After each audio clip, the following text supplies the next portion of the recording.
શ્રી સ્વામિનારાયણ ભગવાનની જય. અક્ષર પુરુષોત્તમ મહારાજની જય. ગુણાતીતાનંદ સ્વામી મહારાજની જય. ભગતજી મહારાજની જય. શાસ્ત્રીજી મહારાજની જય. યોગીજી મહારાજની જય. પ્રમુખ સ્વામી મહારાજની જય. મહંત સ્વામી મહારાજની જય. સુરત અક્ષરધામ મહોત્સવની જય. કાર્યકર સુવર્ણ મહોત્સવની જય. આપણા હિન્દુ ધર્મની અંદર મંદિરોની ખૂબ જ મહત્તા દર્શાવવામાં આવી છે. આજે આપણા મંદિરનો પાટોત્સવ છે. મંદિરનો જન્મદિવસ ઉજવાય, એની સાથે સાથે મંદિરમાં ઠાકોરજીની પ્રતિષ્ઠા થઈ એટલે ઠાકોરજીનો જન્મદિવસ ઉજવો એટલે અન્નકૂટ છે. આપણે ત્યાંય આપણા સંતાનનો જન્મદિવસ હોય તો એને બધા મિત્રોને આમંત્રણ આપે છે, બધા એને જમાડે છે, એવું થાય છે ને. આજે ઠાકોરજીનો જન્મદિવસ અને ભગવાનનો જન્મદિવસ હોય ત્યારે 1-2 આઈટમથી પૂરું ના થાય, 300 આઈટમનો અન્નકૂટ કરવો પડે તો કંઈક મજા આવે. તો એ આખો દિવસ બધાએ સરસ અન્નકૂટના દર્શન પણ કર્યા. પણ મંદિરનો ઉદ્દેશ્ય શું છે એ આપણે સમજી રાખવો પડે. શેના માટે આ મંદિરો હોય છે, શેના માટે આ બધી વ્યવસ્થા હોય છે? તો શિલ્પ રત્નાકર નામનો એક ગ્રંથ છે, શિલ્પશાસ્ત્રનો ગ્રંથ છે, પણ એમાં આ મંદિરનો હેતુ લખવામાં આવ્યો છે. નગરાનામ ભૂષણાર્થમ દેવાનામ નિલયાય ચ ધર્માર્થ કામ મોક્ષાણામ પ્રાપ્તિ હેતુશ્ચ કામદઃ. આવું ત્યાં લખવામાં આવ્યું છે. પહેલું કહ્યું નગરાણામ ભૂષણાર્થમ, નગરનું આભૂષણ બની જાય છે મંદિર. આમ તો નગરમાં ઘણું બધું હોય, એક નગર હોય એટલે એમાં શાળા પણ હોય, નગરની જરૂરિયાત છે. હોસ્પિટલ પણ હોય, દુકાનો પણ હોય, બજારો પણ હોય, લોકોના ઘર પણ હોય, ખેતર પણ હોય, લોકોની ઓફિસીસ પણ હોય, નગરમાં ઘણું બધું હોય. એ નગરની શોભા કોણ બને? મંદિર. તમે જો દિલ્હી અક્ષરધામ બન્યું તો ત્યારે એક મહાન સંત ખૂબ સરસ વાત બોલેલા કે દિલ્હી મેં દિલ નહીં થા, નામ દિલ્હી થા लेकिन दिल्ली में दिल नहीं था. प्रमुख स्वामी जी ने अक्षरधाम की भेंट देकर दिल्ली को दिल दे दिया है. तो शोभा वधी गई. નાસિકમાં અને નાગપુરમાં આપણા ભવ્ય મંદિરો છે. તો નાગપુરની અંદર લોકોને જોવા જેવું કોઈ સ્થાન હોય કે ફરવા આવવું હોય તો એકમાત્ર મંદિર એ આખા નાગપુરના આભૂષણ સમાન છે અત્યારે. એવું જ નાસિકની અંદર છે. જૂના મંદિરો ઘણા બધા છે, પણ આટલી કોતરણી સાથે આવા બધા ભગવાનના ચરિત્રો, એક એક સ્તંભ ઉપર આખા રામાયણના બધા ચરિત્રો આવી જાય, બીજા સ્તંભ ઉપર મહાભારતના બધા ચરિત્રો આવી જાય. આટલું ડિટેલમાં કોતરકામ. તમે અબુધાબી હિન્દુ મંદિર હમણાં વાત કરી, ત્યાં પણ કેવી રીતની આખી કોતરણી કરેલી છે કે શંકર ભગવાનનો જે ખંડ હોય, એમનું જે શિખર હોય, તો એની બહારની સાઈડ તમે જાઓ તો શંકર ભગવાનના બધા ચરિત્રો ત્યાં આપણે કોતરણી કામ કરેલું છે. એટલે શિવ મહાપુરાણમાં જે કાંઈ ચરિત્રો હોય તે, પછી ભગવાન શ્રી કૃષ્ણનું જે ખંડ હોય, એમનું શિખર હોય, એમની બહારની સાઈડ તમે જાઓ તો કૃષ્ણ ભગવાનના ભાગવતના જે કાંઈ ચરિત્રો હોય, મહાભારતના ચરિત્રો હોય, જગન્નાથ ભગવાન છે તો એમની પાછળ જે કાંઈ આખી કથાઓ હોય એ કથાઓ ત્યાં કોતરવામાં આવી છે. રામચંદ્રજીનું શિખર છે તો ત્યાં રામચંદ્ર ભગવાનના, અને આખામાં ફૂલ નાનાથી માંડીને મોટી મૂર્તિઓ. હવે જે મંદિરમાં, જે દેશની અંદર મંદિર થવું એ કલ્પના હતી, ખાસ કરીને અબુધાબી રાજ્યની અંદર તો અત્યાર સુધી એક પણ મંદિર નહોતું થવા દીધું. અને એ દેશનો ધર્મ જ ઇસ્લામ છે, જેમાં મૂર્તિ પૂજાનો નિષેધ છે. પણ રાજાની ઉદારતા, એમને પણ આપણે ધન્યવાદ દેવા જોઈએ કે એમણે કીધું કે ખુલ્લું મંદિર કરો, ભલે બહાર મૂર્તિઓ દેખાય એવું મંદિર કરો. અને અત્યારે ખાલી મંદિરની બહારની બાજુ નાની મોટી મૂર્તિઓ ગણીએ તો 4000થી વધારે મૂર્તિઓ છે કેવલ બહારની પેરીફરીની અંદર. તો એવા મંદિરો આપણી સંસ્કૃતિનું રક્ષણ કરે છે, નગરના આભૂષણ બની જાય છે. આપણું ધોરાજીનું મંદિર પણ આમ રસ્તા ઉપરથી આમ પસાર થાય ને શિખર દેખાય તો કેવી ભવ્યતા લાગે છે. એકદમ બધી ધજા લહેરાતી હોય અને એક દિવ્ય આધ્યાત્મિક ઉર્જાનો અનુભવ હજી તો બહારથી આપણે શિખરો જોઈએ ત્યારથી આપણને થવા લાગે. એટલે નગરોનું ભૂષણ છે. બીજું કહ્યું દેવાનામ નિલયાય ચ, ભગવાનને રહેવાનું ધામ છે. પ્રમુખ સ્વામી મહારાજને જ્યારે પૂછવામાં આવી મંદિરની મહત્તા, ત્યારે સ્વામીએ કહેલું, મનને સ્થિર કરે તે મંદિર, ઉચ્ચ જીવનની પ્રેરણા આપે તે મંદિર, પરમાત્માને પામવાનું કેન્દ્ર છે મંદિર. આવું પ્રમુખ સ્વામી મહારાજ બોલેલા. તો કેમ મન સ્થિર થાય છે? કેમ ઉચ્ચ જીવનની પ્રેરણા મળે છે? કારણ કે અહીંયા ભગવાન નિવાસ કરીને રહે છે. આ મૂર્તિઓ એ પથ્થરની મૂર્તિઓ બહારથી ભલે દેખાય, પણ એ જીવંત મૂર્તિઓ હોય છે. એ બધું સાંભળતા હોય છે. ઘણીવાર આપણને પ્રશ્ન થાય કે સાંભળતા હોય છતાં હું આટલી બધી પ્રાર્થના કરું, કેમ કંઈ પૂરી નથી કરતા? એવો પ્રશ્ન થાય ને. આ બધું સાંભળે છે ભગવાન, એવું કહે છે. અને પ્રાર્થનાનો કેટલો બધો મહિમા કહેવામાં આવ્યો છે. Every prayer is heard and answered. દરેક પ્રાર્થના સંભળાય છે ભગવાન દ્વારા, અને ભગવાન એનો પ્રતિભાવ પણ આપે છે. પણ આપણને અનુભવ તો થતો નથી. કારણ કે આપણે એપલનો આઈફોન માગ્યો ભગવાન પાસે, ઘરનું ઘર માગ્યું, ક્યારે હું માંદો ના પડું એવી બધી પ્રાર્થનાઓ કરી, ફળતી કેમ નથી? કશું થતું તો છે નહીં. તો ભગવાન કેવા છે? મા બાપ જેવા છે. મા બાપ પાસે સંતાનો જાત જાતનું માગે, પણ મા બાપ આપે શું? જે સંતાન માટે હિતકારી હોય એ જ આપે. બાળક માંદું હોય, ડૉક્ટરે કહ્યું હોય કે આ છોકરાને ગળ્યું નહીં ખવડાવતા, નહીં તો આ રોગ વધારે વકરશે. અને દિવાળીનો સમય આવે અને જેટલા ઘરે મહેમાનગતિ કરવા જાઓ એ બધા ઘરે મીઠાઈ તો હોય જ. દિવાળીનો સમય છે. અને પેલું છોકરું દર વખતે વેણ કરે, મીઠાઈ. મમ્મી અડવા દેશે? ભલે રડે, ભલે પાટા મારે, ભલે મમ્મી મને એમ કહે કે તું સારી મમ્મીને જે કહેવો હોય તે કે, હું એને મીઠાઈ નહીં અડવા દઉં, કારણ કે બીમાર છે. એમ ભગવાનને ખબર છે કે આપણને કઈ બીમારી લાગુ પડી છે.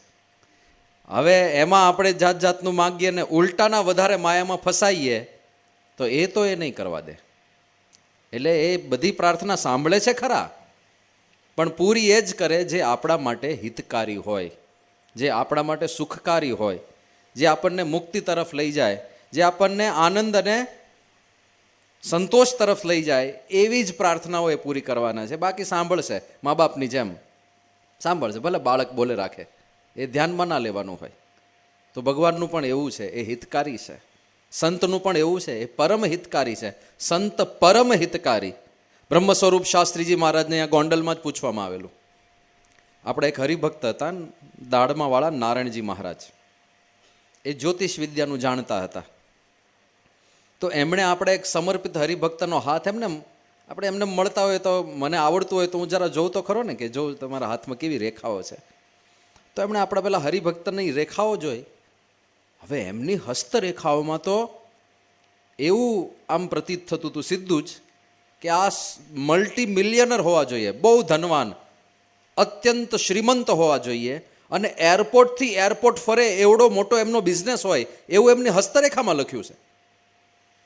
અને પેલા કે જ્યોતિષ વિદ્યાના જાણકાર તરીકે આ વિદ્યામાં 15-20% એરર આવે કદાચ, પણ આ તો સાવ ફટીચર માણસ છે.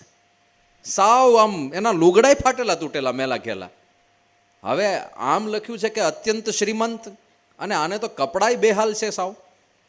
તો આવું તો ના થાય, આટલું વિપરીત ના પડે મારું જ્યોતિષ શાસ્ત્ર ક્યારેય.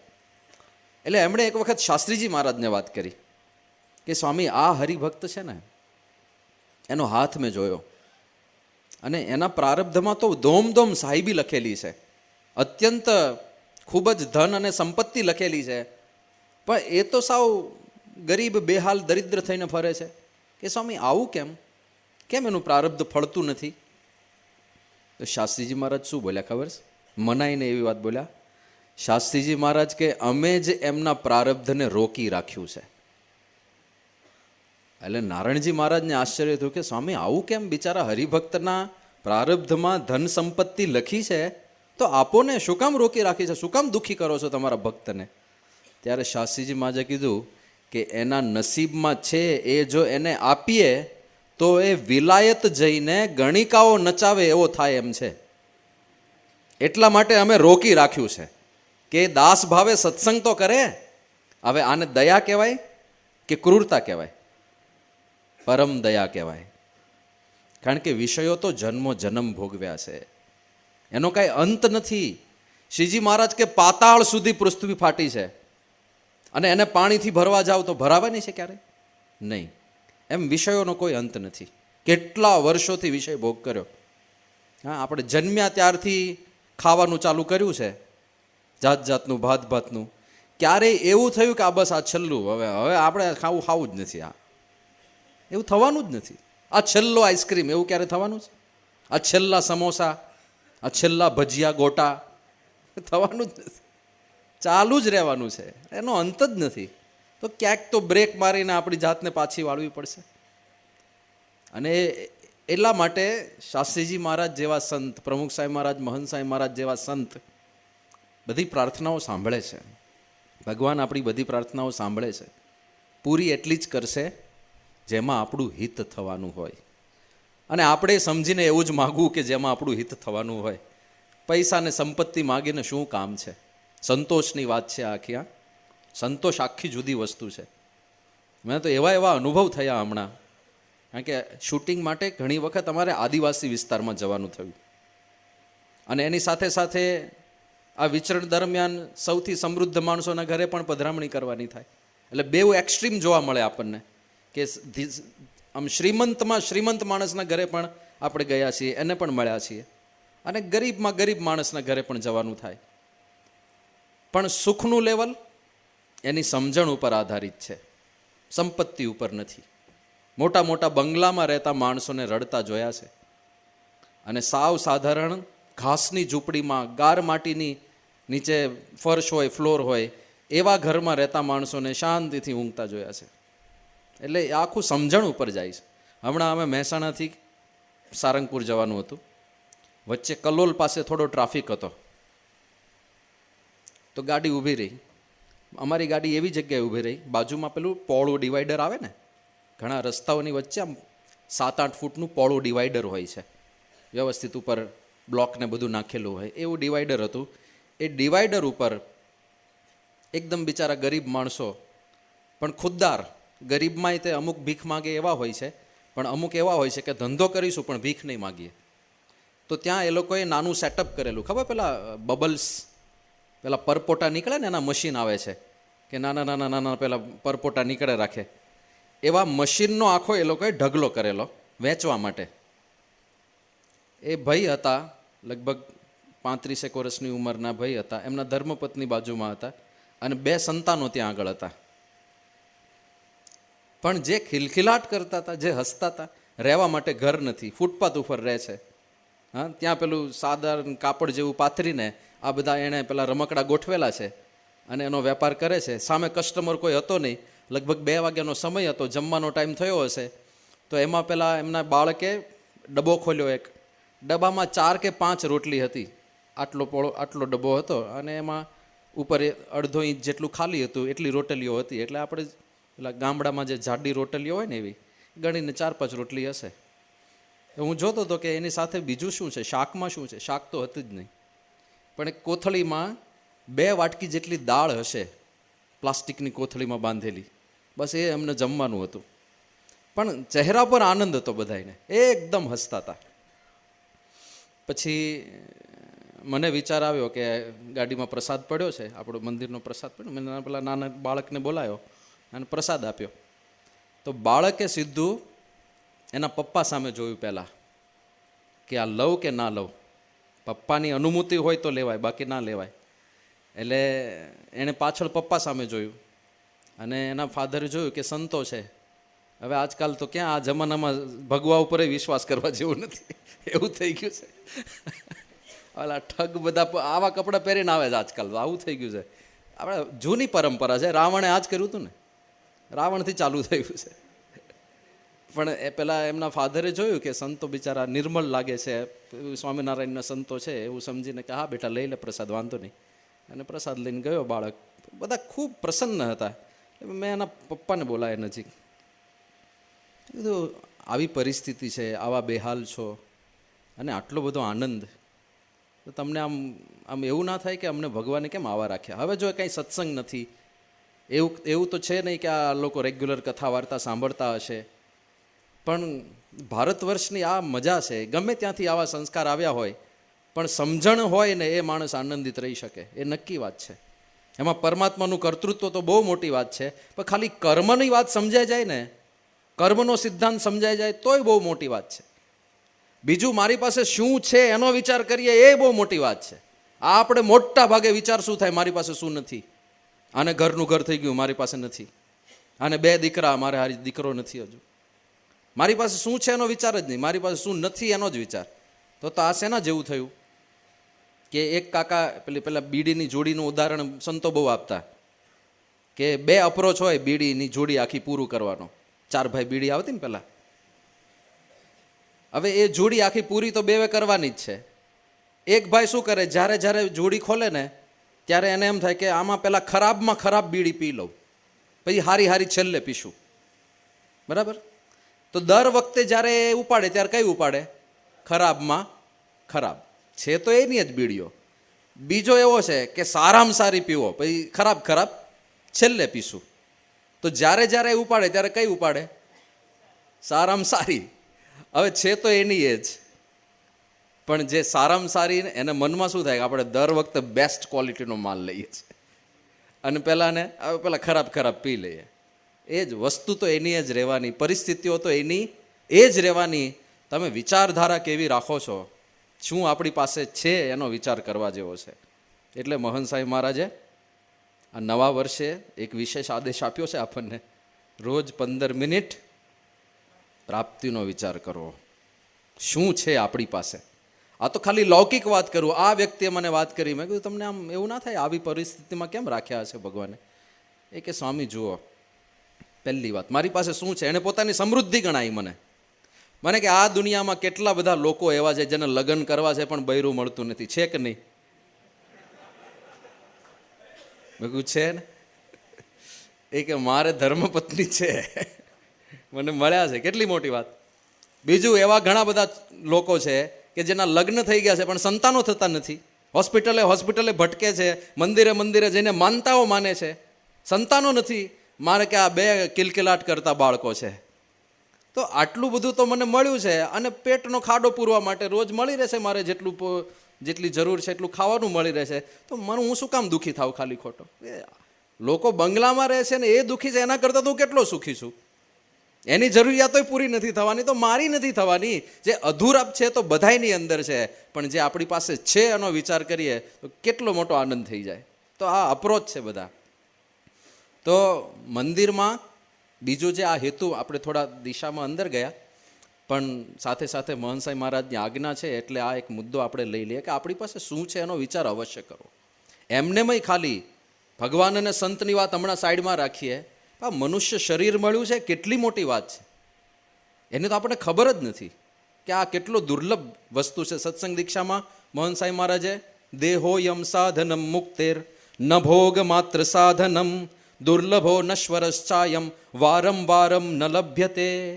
આ મનુષ્ય શરીર મળ્યું એનો જ આપણે વિચાર નથી કરતા, કારણ કે આપણે સરખામણી કોની સાથે કરીએ? આપણા કરતાં સમૃદ્ધ હોય એની સાથે, આપણા કરતાં વધારે બુદ્ધિશાળી હોય એની સાથે, આપણા કરતાં વધારે વસ્તુઓ અને વધારે સારા કપડાં પહેરતા હોય કે વધારે સુંદર દેખાતા હોય એવા લોકો સાથે સરખામણી કરીને બેસીએ. સરખામણી કરવી જ છે, વાંધો નહીં. વાંદરા સાથે સરખામણી કરો, એ જીવત છે ને બિચારો એક, એ પોતાના કર્મ ભોગવવા માટે શરીરમાં રહ્યો છે. વાંદરા સાથે કરો સરખામણી, ચલો. બુદ્ધિ કેટલી લિમિટેડ. મુક્તિનું સાધન મનુષ્ય શરીર આપણને મળ્યું છે, આ કેટલી મોટી વાત છે. બાકી વાંદરાનું શરીર મળ્યું હોત તો બુદ્ધિ કેટલી લિમિટેડ. બીજી બધી સ્પીસીસ, બીજી બધા જન્મની અંદર મનુષ્ય સિવાયના ભગવાન ખાલી આહાર નિદ્રા ભય મૈથુન 4 જ મતિ રાખે, બીજી કોઈ મતિ ના હોય. આહાર નિદ્રા ભય મૈથુનમ ચ સામાન્ય મેતત પશુભીર નરાણામ ધર્મો હિ તેષામ અધિકો વિશેષો ધર્મે ન હીના પશુભી સમાના. તો કૂતરો હોય કે બિલાડું હોય કે વાંદરો હોય, એ બધાને 4 જ વિચાર આવે. આહાર ખાવાનો વિચાર આવે, નિદ્રા ઊંઘવાનો વિચાર આવે, ભય હાથમાં પથ્થર લો કૂતરો ભાગી જાય, વાંદરો ભાગી જાય, બીક લાગે બધાને, અને મૈથુન પ્રજોત્પત્તિ થાય, પોતાનો સંતતિ વેલો આગળ વધારે. આ 4 વસ્તુ બધા પ્રાણીઓમાં હોય. વિકાસનો વિચાર, પોતાના જીવનનો હેતુ શું છે એ બધો વિચાર, ભક્તિ કરવાનો વિચાર, મુક્તિનો વિચાર, ગુરુના આશ્રયનો વિચાર, પરમાત્માની શરણાગતિ કરવાનો વિચાર, આ બધા વિચાર કેવળ માણસને આવે. એટલે આપણા શાસ્ત્રો કહે છે કે કેવળ મનુષ્ય શરીરમાં મુક્તિ થાય છે. વાંદરાને વિચાર જ ના આવે, એને વિકાસનો વિચાર પણ ના આવે, એને ભવિષ્યનો વિચાર પણ ના આવે. આમ એવું કહેવાય છે વાંદરામાંથી માણસ ઉતર્યા, પણ ભેદ તો જુઓ. વાંદરાએ જોયું કે આ જંગલમાં રહેતો હતો, પછી ગુફામાં રહેવા ગયો, પછી એને ઝૂંપડા બાંધ્યા, પછી પાકા મકાન બાંધ્યા, પછી 2 માળના, પછી 5 માળના, અત્યારે તો 100 માળના બિલ્ડિંગ બાંધતો થઈ ગયો. છતાંય વાંદરાને એવો વિચાર ના આવે કે હું ઝાડ ઉપરથી નીચે ઉતરીને એક ઝૂંપડું તો બાંધું. નહીં આવે, કારણ કે કોઈકે એમની બુદ્ધિને જકડી રાખી છે, એની સિવાયનો વિચાર જ ના આવે, ક્યારેય ના આવે. એ બધી યોનિઓ કર્મ ભોગવવા માટે છે, અને નવા કર્મ થાય છે ક્યાં? મનુષ્ય શરીરમાં. આપણે બુદ્ધિપૂર્વક નિર્ણયો લઈ શકીએ કે મારે આ કરાય, આ ના કરાય, આ કરાય, આ ના કરાય. બધી વિવેક બુદ્ધિ માણસમાં છે. જન્મના હેતુનો વિચાર માણસ જ કરી શકે, મુક્તિનો વિચાર માણસ જ કરી શકે. વાંદરાને વિચાર ના આવે. તમે આમ આપણને એકદમ બેઝિક જેવું લાગે કે આવું તો ખબર પડે કે નહીં, બાળકને ખબર પડે. જેમ કે વરસાદ આવે તો માથે તાડપત્રી રાખીએ કે છત્રી રાખીએ તો આપણે પલળીએ નહીં. આ કાંઈ બહુ સાયન્ટિફિક વિચાર છે બહુ મોટો? હા, એ તો બાળકને ખબર પડે ને. અને કદાચ પોતાને વિચાર ના આવે તો તમે બીજા કોઈકને જોવો છત્રી પકડીને ઊભેલો, પછી તો તમને વિચાર આવે ને કે સારું આ કરાય. હા, આપણે છત્રી પકડીને ઊભા રહીએ તો વરસાદ ના લાગે.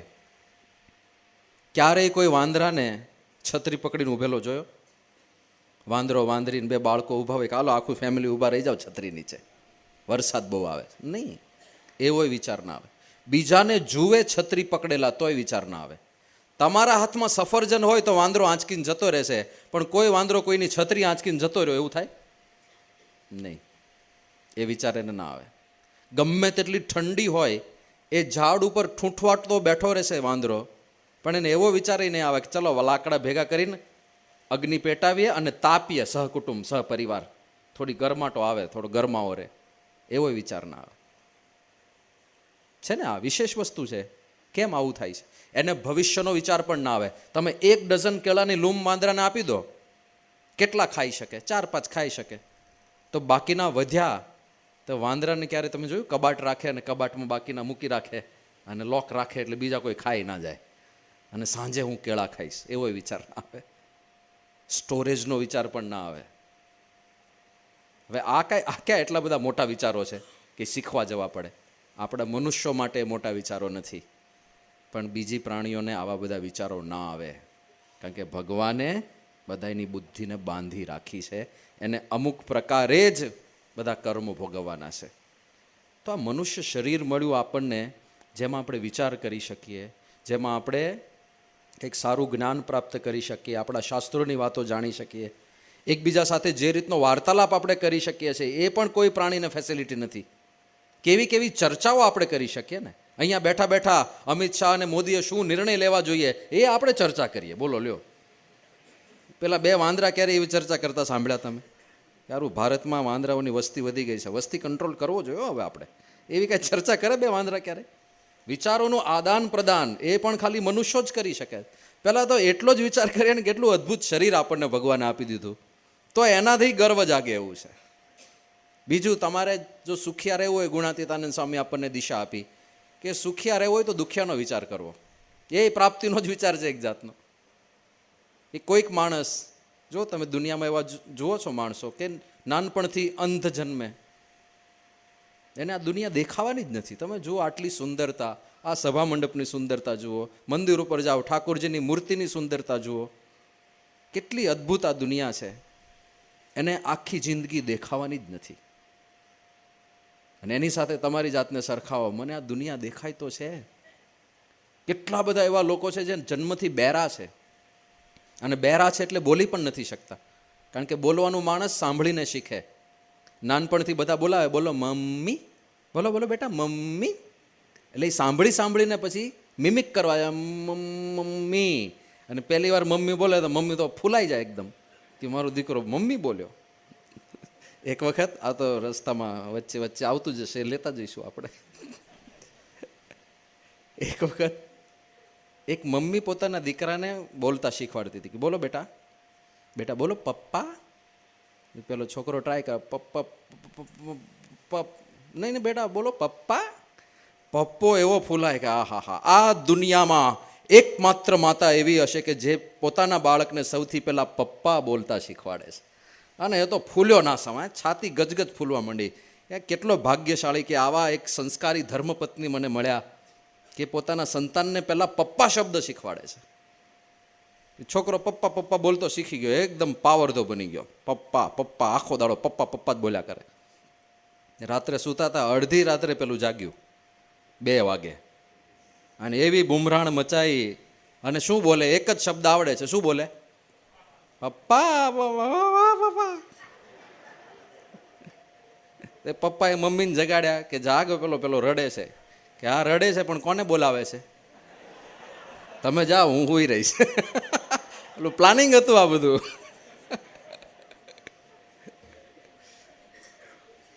પણ દુનિયાની અંદર કેટલા બધા માણસો એવા છે જેને દેખાતું નથી, સંભળાતું નથી. એની સામે આપણને આટલા સરસ કાન, આપણે સાંભળી શકીએ છીએ, બોલી શકીએ છીએ, આપણા વિચારોની અભિવ્યક્તિ કરી શકીએ છીએ. તો એ રીતે સુખિયા રહેવું હોય તો દુખિયાનો વિચાર કરો. આપણે શું કરીએ છીએ? આપણાથી વધારે સુખિયાનો વિચાર કરીને દુખિયા રહીએ છીએ, ઊંધું કરીએ છીએ, અને એટલા માટે દુઃખી થયા કરીએ છીએ. પણ મનુષ્ય શરીર મળ્યું, આવી બધી ઇન્દ્રિયો સતેજ મળી, અને આ તો બધું લૌકિક છે. પણ સૌથી મોટી વાત, પ્રમુખ સ્વામી મહારાજ અને મહંત સ્વામી મહારાજ જેવા સાચા ગુરુ મળી ગયા. એનાથી દુર્લભ કોઈ વસ્તુ નથી આ દુનિયામાં. સાચા સંતની પ્રાપ્તિ થવી આ કોઈ સાધારણ વસ્તુ નથી. આ ભગવાનની આપણા પર કૃપા છે કે નહીં એનો માપદંડ શું છે?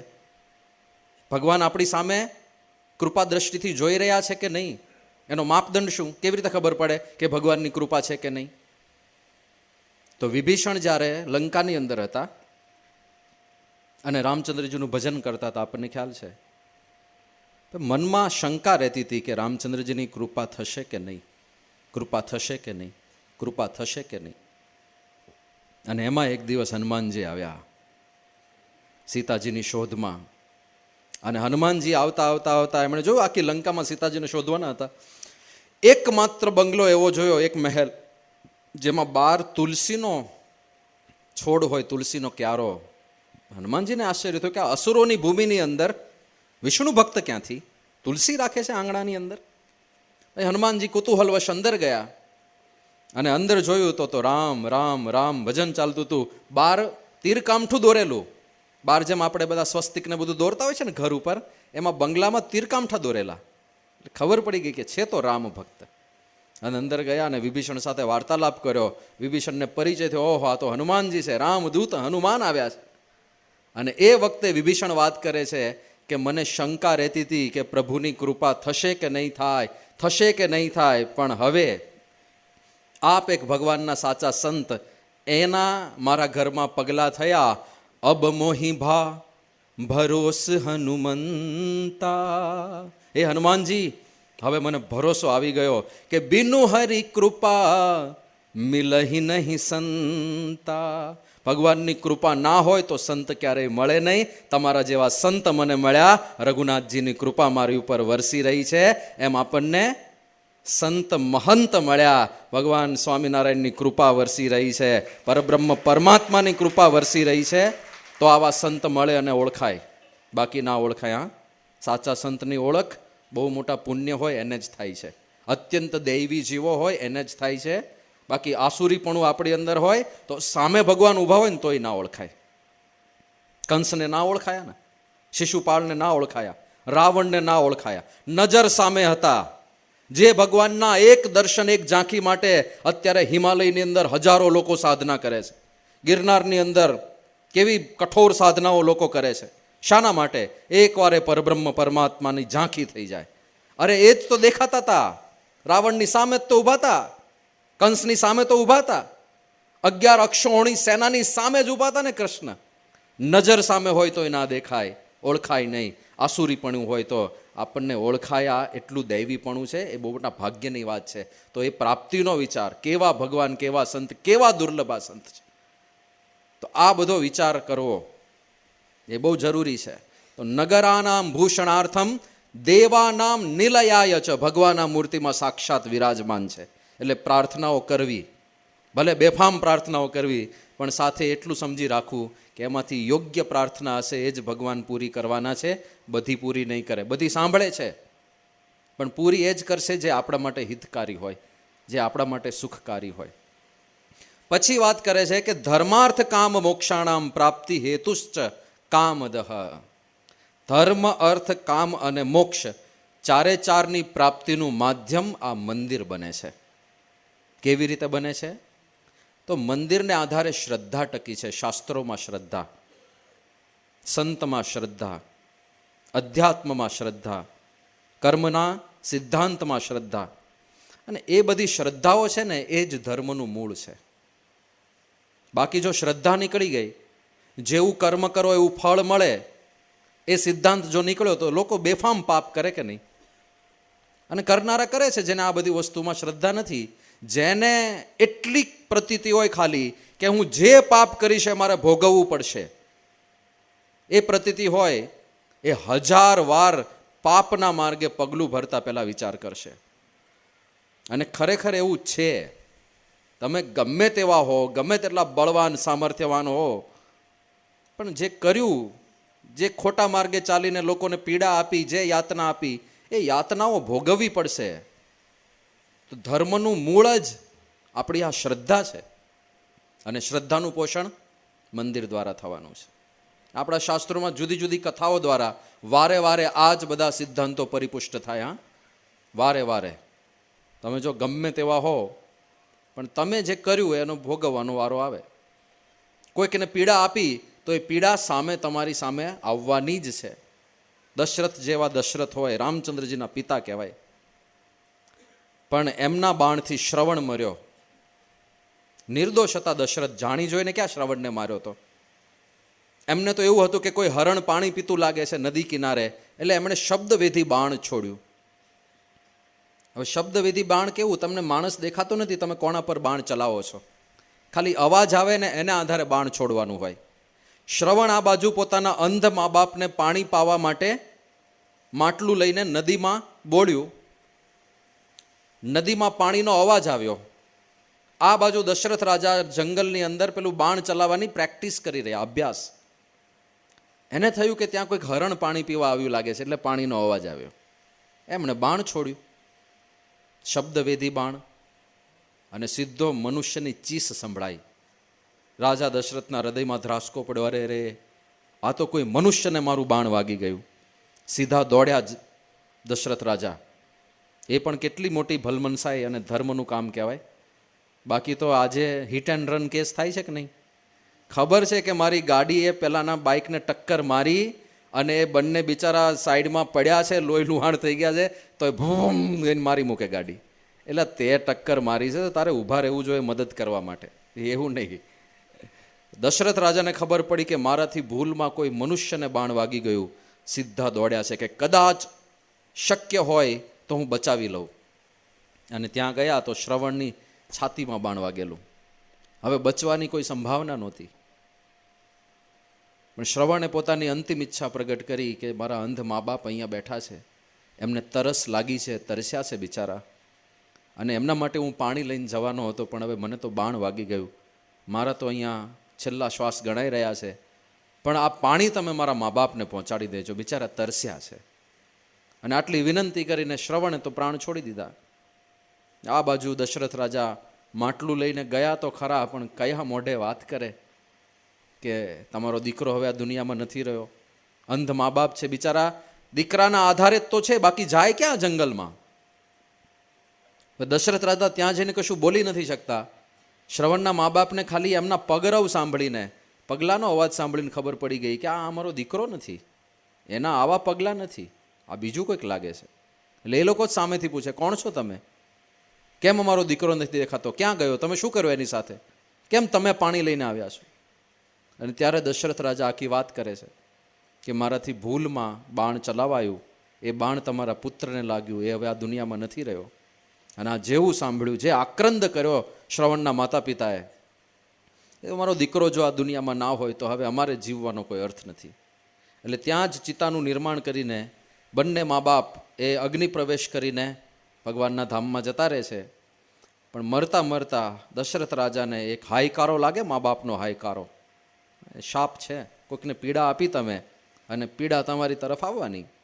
એ મા બાપે શાપ આપ્યો કે જેમ અમે અમારા પુત્રના વિયોગમાં મરી રહ્યા છીએ એમ તમે પણ તમારા પુત્રના વિયોગમાં તડપી તડપીને મરશો, અને જ્યારે તમારું મૃત્યુ થાય ત્યારે તમારા ગમે તેટલા પુત્ર હોય પણ એક પણ પુત્ર હાજર નહીં હોય જાઓ. આટલું કહીને શ્રવણના મા બાપનું મૃત્યુ થયું. અને જ્યારે દશરથજી મરતા હતા ત્યારે એમણે આ શાપ યાદ કર્યો હતો. તુલસીદાસજીએ લખ્યું છે કે એમણે આ શાપની સ્મૃતિ કરી હતી કે મારે મારા પુત્રના વિયોગમાં મરવાનું જ હતું, આ તો વિધિના લેખ લખાઈ ગયેલા. તો કર્મ છે ને, કોઈને પણ પીડા આપી નિર્દોષ વ્યક્તિને, તો એ તમારી સામે આવવાની. પછી કર્તવ્યનો ભાગ હોય તો વાત જુદી છે.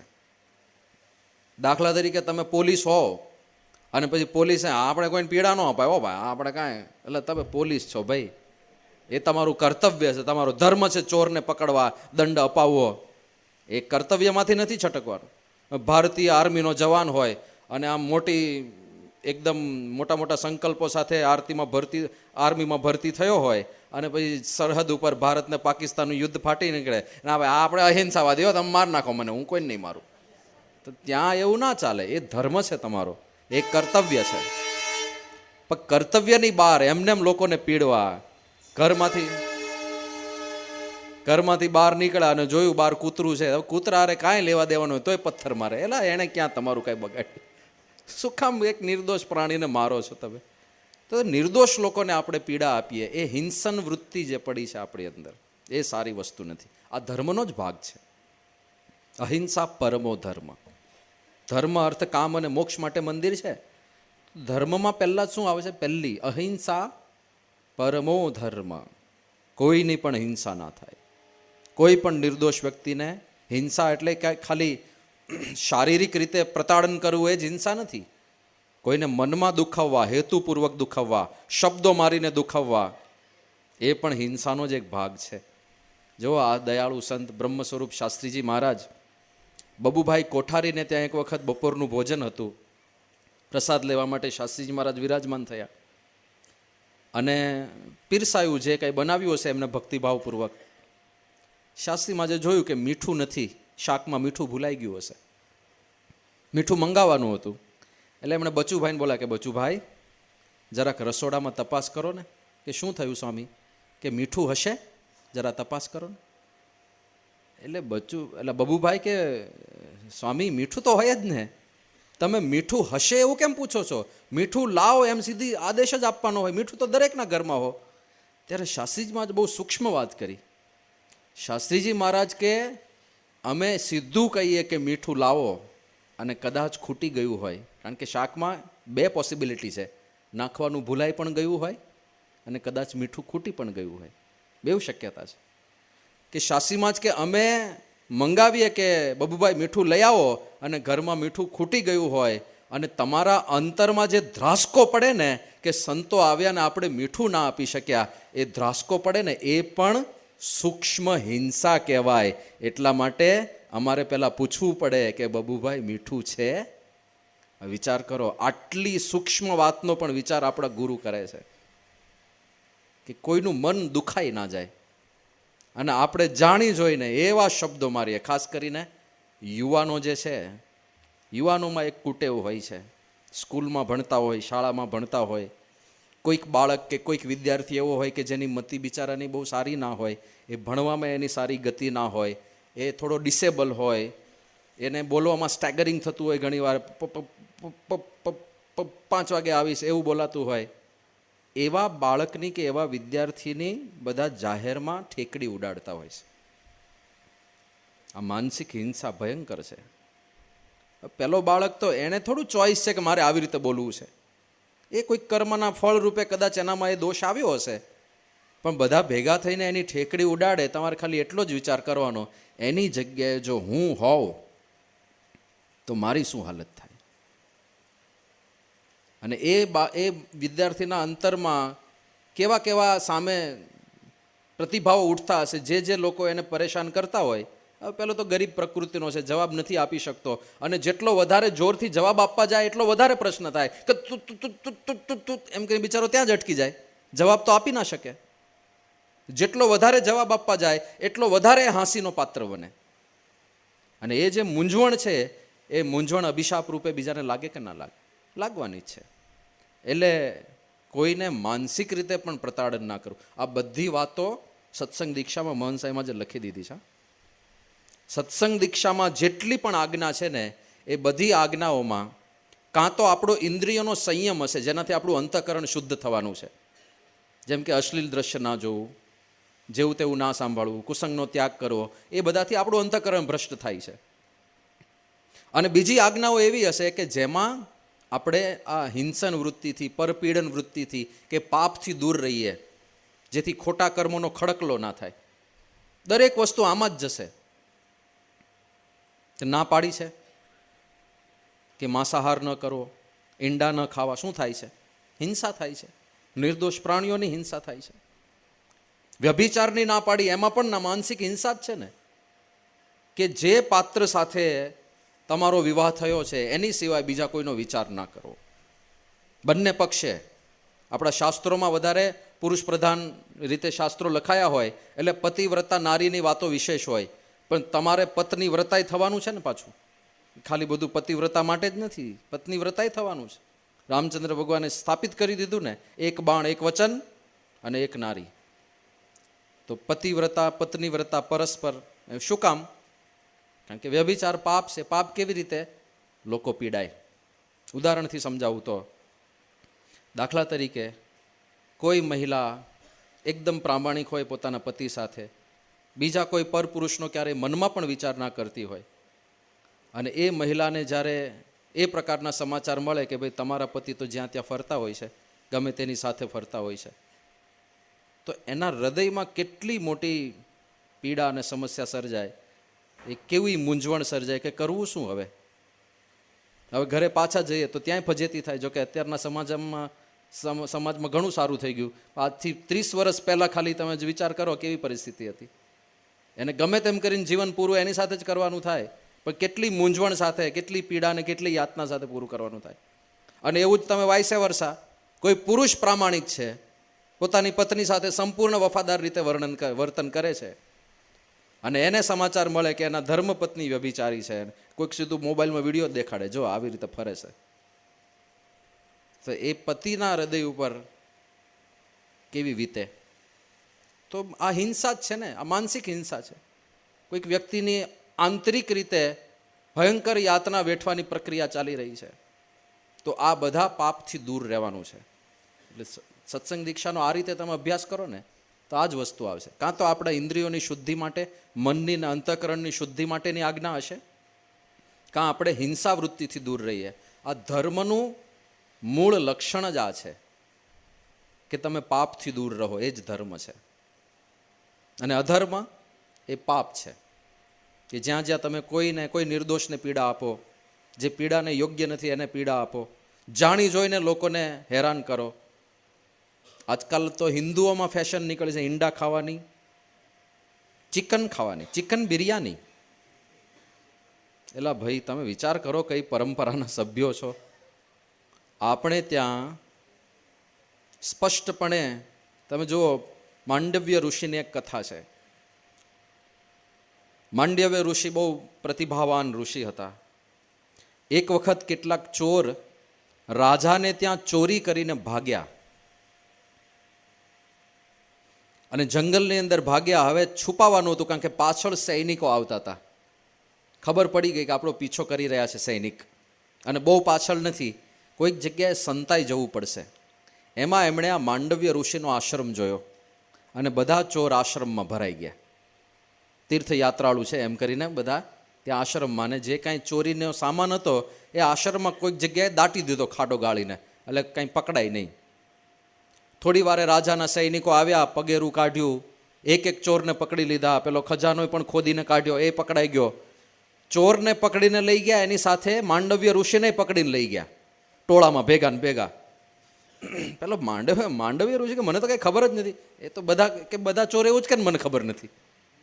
ચાલો તમે તો આમ મુખ્ય ષડયંત્રના પ્રણેતા લાગો છો, ચાલો તમારે આવવાનું છે. અને ત્યાં ગયા એટલે બધા જે કંઈ કાયદો હતો એ પ્રમાણે બધાને હવે શૂળીએ જ ચડાવી દો એવી આદેશ થઈ. એટલે બધાને શૂળીએ ચડાવી દેવામાં આવ્યા. હવે શૂળી શું છે? એકદમ અણીદાર શૂળી હોય, જેમ સોય હોય ને, સોય અણીદાર એવી શૂળી હોય, એના પર એમને આમ મૂકી દે એટલે એના વજનથી જ ધીરે ધીરે શૂળી આમ શરીરમાં પેસતી જાય અને ધીમે ધીમે માણસ મરે, પીડાદાયક મૃત્યુ શૂળીએ ચડાવવામાં આવતા પહેલાં. તો માંડવ્ય ઋષિ એ તો શૂળી ઉપર પલાઠી વાળીને બેઠા, ધ્યાન કરવા માંડ્યા. બીજા બધા ચોર 5-10 કલાક થઈ તો પેલી શૂળી ધીરે ધીરે ધીરે ધીરે અંદર જાય, બીજા બધા મરી ગયા. સવાર થઈને બધા લેવા ગયા કે ભાઈ હવે તો બધા મરી ગયા હશે, ચલો બધાને અંતિમ સંસ્કાર કરીએ. માંડવ્ય ઋષિ એમને બેઠા હતા પલાઠી વાળીને શૂળી ઉપર ધ્યાનસ્થ અવસ્થામાં. અને બધા સૈનિકોએ એકદમ દુઃખ વ્યક્ત કર્યું, ઓહો આપણે તો કોઈ સંત મહાત્માને ભૂલમાં પકડી લાવ્યા. કારણ કે પાપી માણસ હોય તો શૂળીથી મરી ગયો હોય, આ પાપી નથી, આ તો પરમ પવિત્ર સંત લાગે છે.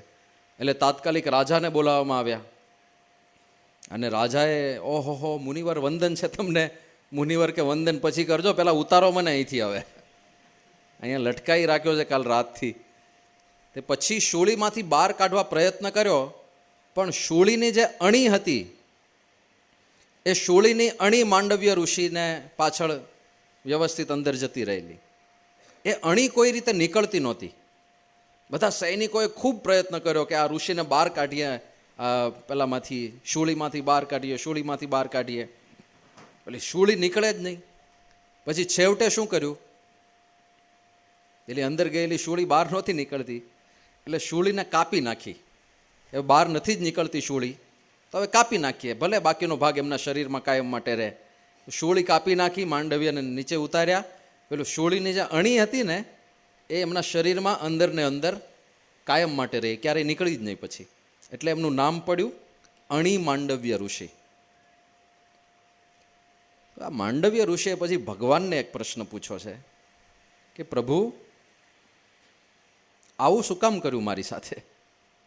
શું કામ મને આ શૂળીનું દુઃખ? મેં તો જીવનભર તમારી ભક્તિ કરી છે, મેં ક્યાં કોઈ પાપ કર્યું છે? મેં ક્યાં કોઈ એવું કર્મ કર્યું છે કે જેથી કરીને મને આ શૂળીની પીડા? શું કામ મને આવું દુઃખ આવ્યું? અને ત્યારે ભગવાને કીધું કે તમે હમણાં સમજણા થયા પછી તો કાંઈ નથી કર્યું, પણ તમે બાળક હતા ત્યારની વાત યાદ કરો. તમે બાળ અવસ્થાની અંદર પતંગિયા પકડતા હતા અને એક પતંગિયું પકડીને તમે બાવળનો કાંટો પતંગિયાની પાછળ ભરાવ્યો હતો, યાદ છે કે નહીં? કે હા પ્રભુ યાદ છે. બસ તો આ એનું જ ફળ છે. આ શૂળી જે તમારી પાછળ ભરાવવામાં આવી છે એ તમે પેલા પતંગિયાની પાછળ જે કાંટો ભરાયો હતો એનું ફળ છે. હવે એક નિર્દોષ જીવને હેરાન કર્યો એનું ફળ મળતું હોય. પછી અણી માંડવ્ય ઋષિએ ભગવાનને એક વિનંતી કરી, પ્રભુ મારી એક પ્રાર્થના છે કે બોલો. કે બાળ અવસ્થામાં તો ક્યાં ધર્મ અધર્મનું જ્ઞાન હોય છે, એ તો અબુધ અવસ્થા હોય છે. એટલે ભલે તમે મને ફળ આપ્યું, પણ મારી એક વિનંતી છે કે 14 વર્ષ સુધી, જ્યાં સુધી અજ્ઞાન અવસ્થા હોય ત્યાં સુધી કોઈ પાપ પુણ્ય લાગે નહીં, એવી મારા તરફથી પ્રાર્થના છે. અને ભગવાને પ્રાર્થના માન્ય કરી છે. પણ બાકી તો સિદ્ધાંત છે જ. બાળ અવસ્થામાં, અબુધ અવસ્થામાં જે થયું તે ભગવાનની ઈચ્છા. પણ સમજણા થયા પછી તો તમને ખબર પડે ને કે આ પાપ કહેવાય, આ પુણ્ય કહેવાય, આ પરપીડન વૃત્તિ કહેવાય. હવે જે લોકો માંસાહાર કરતા હોય કે ઈંડા ખાતા હોય, તમે જોયા છે ક્યારેય મરઘીને? એની પાસેથી જ્યારે એનું બચ્ચું છીનવવામાં આવે એવા દ્રશ્યો ક્યારેક જોજો તમે. જે પીડાય છે માતાઓ, તો અહીંયા પણ ને એક બાળકને એના માતાથી છૂટો પાડવામાં આવે તો કેટલી પીડા થતી હોય. દરેક પ્રાણીને, દરેક પક્ષીને પોતાના બચ્ચાઓમાં એક સાહજિક પ્રેમ હોય, અને એને જો પીડા આપવામાં આવે તો એ પાપ તો લાગવાનું જ છે. મરઘીને જ્યારે કાપવામાં આવે એ દ્રશ્ય ક્યારેક જોજો તમે. અને જીવતા જીવ પાંખો કાપે છે, એની પાંખો નહીં, આખી ચામડી ઉખેડવામાં આવે, પીંછા બધા ખેંચવામાં આવે. અને જે એકદમ વિહવળપણે એ બચવા માટે પ્રયત્ન કરે, હવે એ છટપટાહટને એનો બધાનો, એ પીડાનો બધાનો જે કાંઈ વઘાર બેસવાનો છે એ તમારા ઉપર લાગવાનો જ છે. ઘણીવાર આની સામે કાઉન્ટર ક્વેશ્ચન પૂછવામાં આવે છે આપણે હિન્દુઓને અનુલક્ષીને કે તમે લોકો શાકભાજી ખાઓ છો અને તમે માનો છો એમાં પણ જીવ છે, તો હિંસા તો તમે લોકોય કરો છો, એવો પ્રશ્ન પૂછવામાં આવે છે.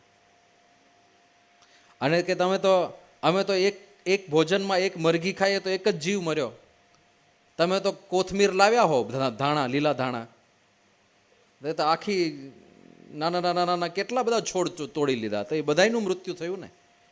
એ હિંસા તમને લાગે, એ વાત થાય છે. પણ એ આખું આપણે ત્યાં આખું વિજ્ઞાન જુદું છે.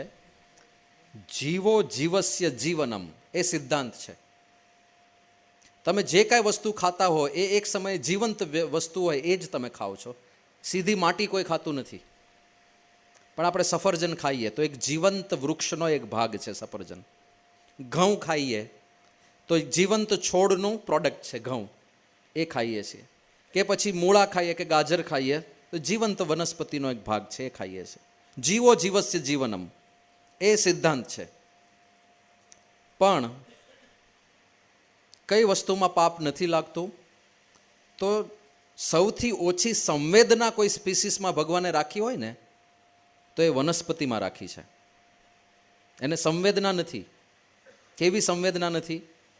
કે તમે આંબાને કાપતા હો ને આંબો ભાગે કે પછી એની ડાળીઓ આમ ધ્રુજે? ના ધ્રુજે, કારણ કે એ સંવેદના એનામાં નથી. અને હકીકતમાં જોઈએ તો સૌથી અભિશાપ રૂપ કોઈ શરીર હોય ને તો એ વનસ્પતિનું શરીર છે. કારણ કે તમે ત્યાં બેઠા છો અત્યારે, ત્યાં જો જકડી દેવામાં આવે ખીલા મારીને, હલી પણ ના શકો, 5 વર્ષ માટે હલી ના શકો, તો એ કેવી ભયંકર યાતના. વૃક્ષોના શરીરમાં એ યાતના છે. એટલે વૃક્ષનું શરીર તો યાતના વેઠવા માટે છે. એનાથી મુક્તિ મળે એ તો એની ઈચ્છા હોય છે કે આ શરીરમાંથી ભગવાન મને વહેલામાં વહેલા બહાર કાઢે. એટલે આ સંવેદના ભગવાને નથી મૂકી. પણ જે પ્રાણીને તમે મારો અને એ બચવા માટે પ્રયત્ન કરે, એ તરફડે તો એનું પાપ લાગે. આ સિદ્ધાંત છે. મરઘી તરફડે છે, બકરીને કાપે તો બકરું તરફડે છે, એમાં તો પાપ લાગવાનું છે. હવે આ આપણે વાત કરીએ ને તો સામે આર્ગ્યુમેન્ટ આવે, તો સામે ઈંડા તો ખવાય જ ને. ઈંડા ક્યાં તરફડે છે? રાઈટ? ઈંડા નથી તરફડતા, તો એ તો ખવાય જ. ઈંડા નથી તરફડતા, પણ તમે જેના ઈંડા લો છો એ માતા તરફડે છે. શ્રવણ ક્યાં તરફડ્યો? દશરથ રાજાએ શ્રવણને બાણ માર્યું. શ્રવણ તો સ્થિર હતો. હા, એ વાર્તાલાપ પણ બહુ સરસ છે. શ્રવણને દુઃખ નથી મરવાનું, એ તો જ્ઞાની છે એકદમ. એ જન્મ્યો છે ને એક દિવસ મરવાનું છે, શરીર છોડીને બહાર નીકળવાનું છે. તો શ્રવણ તરફડતો નથી, એ દશરથને કશું કહેતો પણ નથી. પણ એના મા બાપ તરફડ્યા ને. જેના ઈંડા લેલાવવામાં આવે છે એ પક્ષીઓ તરફડે છે. હું સારંગપુરમાં એક વખત બીમાર હતો. આરામ કરવા માટે એક રૂમની વ્યવસ્થા કરી. સાધારણ રીતે સંતો જે ટ્રેનિંગમાં રહેતા હોય એ આપણે જનરલ ડોર્મેટરીમાં જ સંતો રહે. એક ડોર્મેટમાં 12, 13, 15 સંતો એક સાથે બાજુમાં બધા રહેતા હોય, એ રીતની વ્યવસ્થા ત્યાં આશ્રમની અંદર હોય. પણ કોઈક બીમાર હોય તો આરામ વિશેષ થાય એટલે એક રૂમની વ્યવસ્થા કરી હતી. રૂમમાં હું ગયો એટલે મેં હવા ફેર માટે બારી ખોલી તો ત્યાં છજ્જુ નીચે છે, લગભગ 1.5 ફૂટ નીચે. ત્યાં કબૂતરે માળો કરેલો અને કબૂતર ત્યાં બેઠું હતું. હવે બારી ખોલી અને તમે વિચાર કરો, પેલું છૂટું કબૂતર છે, પાળેલું કબૂતર નથી. તો બારી ખોલો એટલે તો ઉડીને છૂ થઈ જાય ને તરત જ. ડરનું માર્યું કે હારું કોઈક છે, કોઈક પકડી લેશે મને. એ બેસી રહ્યું ત્યાં જ અને એટલું નજીક હતું, હું આમ પકડી લઉં એને તરત જ પકડીને હાથમાં લઈ શકું એટલું નજીક, તો પણ ઉડ્યું નહીં. અને ધ્રુજતું હતું રીતસર. એની આંખ પોળી થઈ ગઈ હતી, ગભરાયેલું હતું. મને થયું કે બિચારું કાં તો ઘરડું થઈ ગયું હશે કાં તો બીમાર હશે એટલે ઉડી નહીં શકતું હોય. પણ ગભરાયેલું હતું એટલે મેં તરત બારી બંધ કરી દીધી. પછી બપોરે ભોજન આવ્યું, જમવાનું, એટલે મને થયું કે પેલું કબૂતર બિચારું બીમાર છે, ઉડી નથી શકતું, તો બેઠા બેઠા ભોજન મળી જાય. મેં રોટલીનો એક ટુકડો સાચવી રાખ્યો અને હળવેક દઈને બારી સહેજ આમ ખોલી, એ ગભરાઈ ના જાય એ રીતે. કીધું રોટલીનો ટુકડો સરકાવી દઉં. બારી ખોલી તો કબૂતર ત્યાં હતું નહીં. એટલે ઘરડું પણ નહોતું અને ઉડી નથી શકતું એવું પણ નહોતું. એ તો ઉડીને કંઈક ગયું હતું, મેં આખી બારી ખોલી, કબૂતર તો હતું જ નહીં. તો પછી ઉડ્યું કેમ નહીં મેં જ્યારે બારી ખોલી ત્યારે? કારણ કે ત્યાં કબૂતરના 2 ઈંડા હતા માળામાં. એ પોતાના ઈંડા ઉપર બેઠું હતું. અને કેવા વિચારો હશે એના કે આ બારી ખોલી છે કોઈક માણસે, મારા ઈંડા કદાચ લઈ લેશે તો મને ભલે લઈ લે, મને ભલે પકડીને મારી નાખે, પણ મારા ઈંડા સુધી હું આ વ્યક્તિને નહીં પહોંચવા દઉં. પોતે ગભરાયેલું હતું, એની આંખો વિસ્ફારિત થઈ ગઈ હતી, વ્યવસ્થિત ધ્રુજતું હતું, પણ મારા ઈંડા સુધી તો હું નહીં જ પહોંચવા દઉં. એક કબૂતરને પોતાના ઈંડા પ્રત્યે આવી ભાવના હોય અને એ ઈંડા કોઈક ખાય તો એની હાય ના લાગે, એ પક્ષીની હાય ના લાગે. એટલે આ બધું વિજ્ઞાન છે આપણે ત્યાં. એટલે ધર્મના માર્ગે પહેલું આ છે, અહિંસા પરમો ધર્મ. કોઈ પણ જીવની, નિર્દોષ પ્રાણીની હિંસા એ આપણે ના કરાય. અને જાણી જોઈને તો ક્યારેય કોઈને દુઃખી પણ ના કરાય. એવા શબ્દો બોલવા કે જેથી બીજાને દુઃખ થાય, બદલો લેવા માટે. એટલે શું કામ એવા બદલાની ભાવના રાખો છો? આપણે ત્યાં તો સહન કરવાની વાતો છે, ક્યાં બદલા લેવાની વાત છે? બીજો હેરાન થાય એના માટે જ સ્પેસિફિક શબ્દો બોલવામાં આવે છે ઘણીવાર, જેને આપણે કટાક્ષ કહીએ છીએ, જેને આપણે મેણાટોણા કહીએ છીએ. શું કામ મેણાટોણા? તો બીજાને દુઃખી જ કરવો છે ને, એના મનમાં વલોપાત થવો જોઈએ. શું કામ વલોપાત કરાવવાનો બીજાને? તો એ બધું ભગવાનના ભક્તોને ના શોભે. એ પણ ધર્મનો જ ભાગ છે, એ પણ એક પ્રકારની અહિંસા જ છે. ધર્મમાં બીજું આવશે અસ્તેય, ચોરી, અણહકનું લેવું નહીં. એ પણ ધર્મ છે. કેમ? એમાંય માણસ દુઃખી થાય. જેના ઘરમાં ચોરી થાય એની શું હાલત થાય? સાવ સાધારણ વસ્તુ. દાખલા તરીકે મને યાદ છે, અમે મુંબઈ 6 મહિના માટે યુવક તરીકે જ્યારે હું હતો તો રોજ ટ્રેનમાં ટ્રાવેલ કરવાનું થાય. અમારી જોબ હતી એક જગ્યાએ, અમે 4-5 વિદ્યાર્થીઓ, 4-5 યુવકો સાથે રહેતા હતા. તો મારી સાથે મારો મિત્ર હતો. મુંબઈની લોકલ ટ્રેનમાં ફર્સ્ટ ક્લાસમાં હોય તોય ગીર્દી તો થતી જ હોય. એ ગીર્દીમાં એનું પાકીટ કોઈકે મારી લીધું. મુંબઈમાં પાકીટ મારો તો બહુ હોય છે. એનું પાકીટ મરાઈ ગયું બિચારાનું. મેં પૂછ્યું શું હતું પાકીટમાં? 3000 રૂપિયા હતા, ડ્રાઇવિંગ લાઇસન્સ હતું અને ATM કાર્ડ હતું એક બેંકનું. આટલી વસ્તુ એના પાકીટમાં હતી. એ કોઈક ચોરીને લઈ ગયું. પણ આટલી વસ્તુમાં એ 3 રાત સુધી ઊંઘી નહોતો શક્યો કે મારા 3000 રૂપિયા કોઈક લઈ ગયું, મારા 3000 રૂપિયા કોઈક લઈ ગયું, મારું ATMનું કાર્ડ હતું, મારે ફરીથી હવે ડ્રાઇવિંગ લાઇસન્સ કઢાવવાનું થશે ને આન તેન. એ દુઃખમાં ને દુઃખમાં 3 રાત એને ઊંઘ ના આવી. હવે આ તો ખાલી 3000 રૂપિયાની વાત છે. કોઈકની જમીન પચાવી પાડે, કોઈકની લાખોની ગાડી લઈને ભાગી જાય, કોઈકને રાત્રે ચોરી કરીને ઘરેણાં લૂંટી લે, કોઈકનો લાખ રૂપિયાનો કે 70-80 હજારનો ફોન લઈને જતા રહે, અને એ વ્યક્તિના અંતરમાં જે ધ્રાસકો પડે એ પાપ નહીં લાગે કોઈને? એટલે ચોરી, અસ્તેય એ ધર્મનો પાયો છે. અહિંસા, ચોરી ના કરવી, વ્યભિચાર ના કરવો, આ બધા ધર્મની અંદર આવે છે. અને બધાની અંદર માણસો દુઃખિત થાય છે, એટલા માટે નથી કરવાનું. અત્યારે એક થેરાપી શોધાય છે જેને પાસ્ટ લાઈફ રિગ્રેશન થેરાપી કહે છે. પાસ્ટ લાઈફ રિગ્રેશન થેરાપી શું છે? કે કોઈક વ્યક્તિને પ્રશ્ન હોય કાંઈક કે કેમ મારા જીવનમાં આવી ઘટનાઓ ઘટે છે, તો એને ટ્રાન્સ સ્ટેટમાં લઈ જવામાં આવે. ટ્રાન્સ એટલે તમે સમજો ને કે વશીકરણ કરીને, હિપ્નોટાઇઝ કરીને એને સમાધિ અવસ્થામાં લઈ જવામાં આવે. સમાધિ એટલે પેલી યમ, નિયમ, આસન, પ્રાણાયામ, પ્રત્યાહાર, ધારણા, ધ્યાન, સમાધિવાળી સમાધિ નહીં, પણ એને એનું જે સબકોન્શિયસ માઇન્ડ છે, જે સૂક્ષ્મ બુદ્ધિ છે, ત્યાં લઈ જવામાં આવે, જેમાં પુનર્જન્મ, પૂર્વજન્મની સ્મૃતિઓ પડેલી છે. અને ગયા જન્મમાં એણે એવું કયું કામ કર્યું છે જેને લીધે આ જન્મમાં એને આવો અનુભવ થાય છે. એનું આખું વિજ્ઞાન છે આ. બધા ડૉક્ટરો આને સ્વીકારતા નથી, કારણ કે ખાસ કરીને હિન્દુ ધર્મ સિવાયના જે ડૉક્ટરો હોય પરદેશમાં તો એ જ બધા છે. તો એ આ સિદ્ધાંતને સ્વીકારે તો સીધો પુનર્જન્મ માન્ય થઈ ગયો, અને એના ધર્મના તો પુનર્જન્મ માન્ય જ નથી. એટલે બધા ડૉક્ટરો સ્વીકારતા નથી, પણ ભારતમાં આ વસ્તુની પ્રેક્ટિસ થાય છે. દાખલા તરીકે એક ભાઈને પ્રશ્ન હતો કે મને કેમ સહેજ પણ ઊંચાઈ ઉપર જાવ તો બીક લાગે. હું મારા ઘરના પહેલા માળની ગેલેરીમાં ઊભો ના રહી શકું. ગેલેરીમાં ઊભો આગળ રેલિંગ હોય તોય બીક લાગે, પડી જઈશ તો, પડી જઈશ તો, પડી જઈશ તો. પાસ્ટ લાઈફ રિગ્રેશન થેરાપી કરાવી તો ખબર પડી કે એની આગળના જન્મમાં એનું હાઇટ ઉપરથી પડવાથી મૃત્યુ થયું હતું. એટલે થોડી પણ ઊંચાઈ ઉપર જાય એટલે એને તરત બીક લાગવા માંડે. એને ચોખ્ખું યાદ નથી કે હું હાઇટ ઉપરથી પડીને મર્યો હતો. એના સંસ્કારો છે એટલે હાઇટની બીક લાગવા માંડે. તો આ બધું પૂર્વજન્મ સાથે કનેક્ટેડ હોય છે. પણ આ પાસ્ટ લાઈફ રિગ્રેશનમાં ઘણી વખત કોણ શું બન્યું એ બધી ખબર પડે કે ગયા જન્મમાં કોણ કોણ હતું ને આ જન્મમાં કોણ કોણ છે. દાખલા તરીકે એક બેન એને આ પાસ્ટ લાઈફ રિગ્રેશન થેરાપી કરાવી. એનો પ્રશ્ન એ હતો કે મારી નણંદ મને બહુ હેરાન કરે છે, ભયંકર રીતે હેરાન કરે છે. લગભગ બધા ઘરમાં થોડું થોડું આવું હોય છે, ક્યાંક નથી પણ હોતું. પણ કે મેં એનું કાંઈ બગાડ્યું નથી, હું એને કાંઈ ક્યારે કહેતી નથી, હું ફૂલ સપોર્ટિવ છું, એને જે કરવું એ કરવા દઉં છું, એને મદદ કરવા પ્રયત્ન કરું છું. પણ એક ખબર નહીં શું થઈ ગયું છે એને કે મારા સાસુ બહુ સારા છે, મારા માતા જેવા મારા સાસુ છે. એ બહુ દુર્લભ વસ્તુ છે. સત્સંગ દીક્ષામાં તો મહંત સાહેબ મહારાજે એવું જ કીધું છે કે દરેક સાસુ સસરાએ પુત્રવધૂને પોતાની દીકરીની જેમ જ રાખવી અને દરેક પુત્રવધૂએ સાસુ સસરાને પોતાના સગા માતા પિતાની જેમ જોવા. અને ખાલી દીકરીની વાત નથી, દીકરાઓએ પણ એ જ રીતે કરવાનું છે.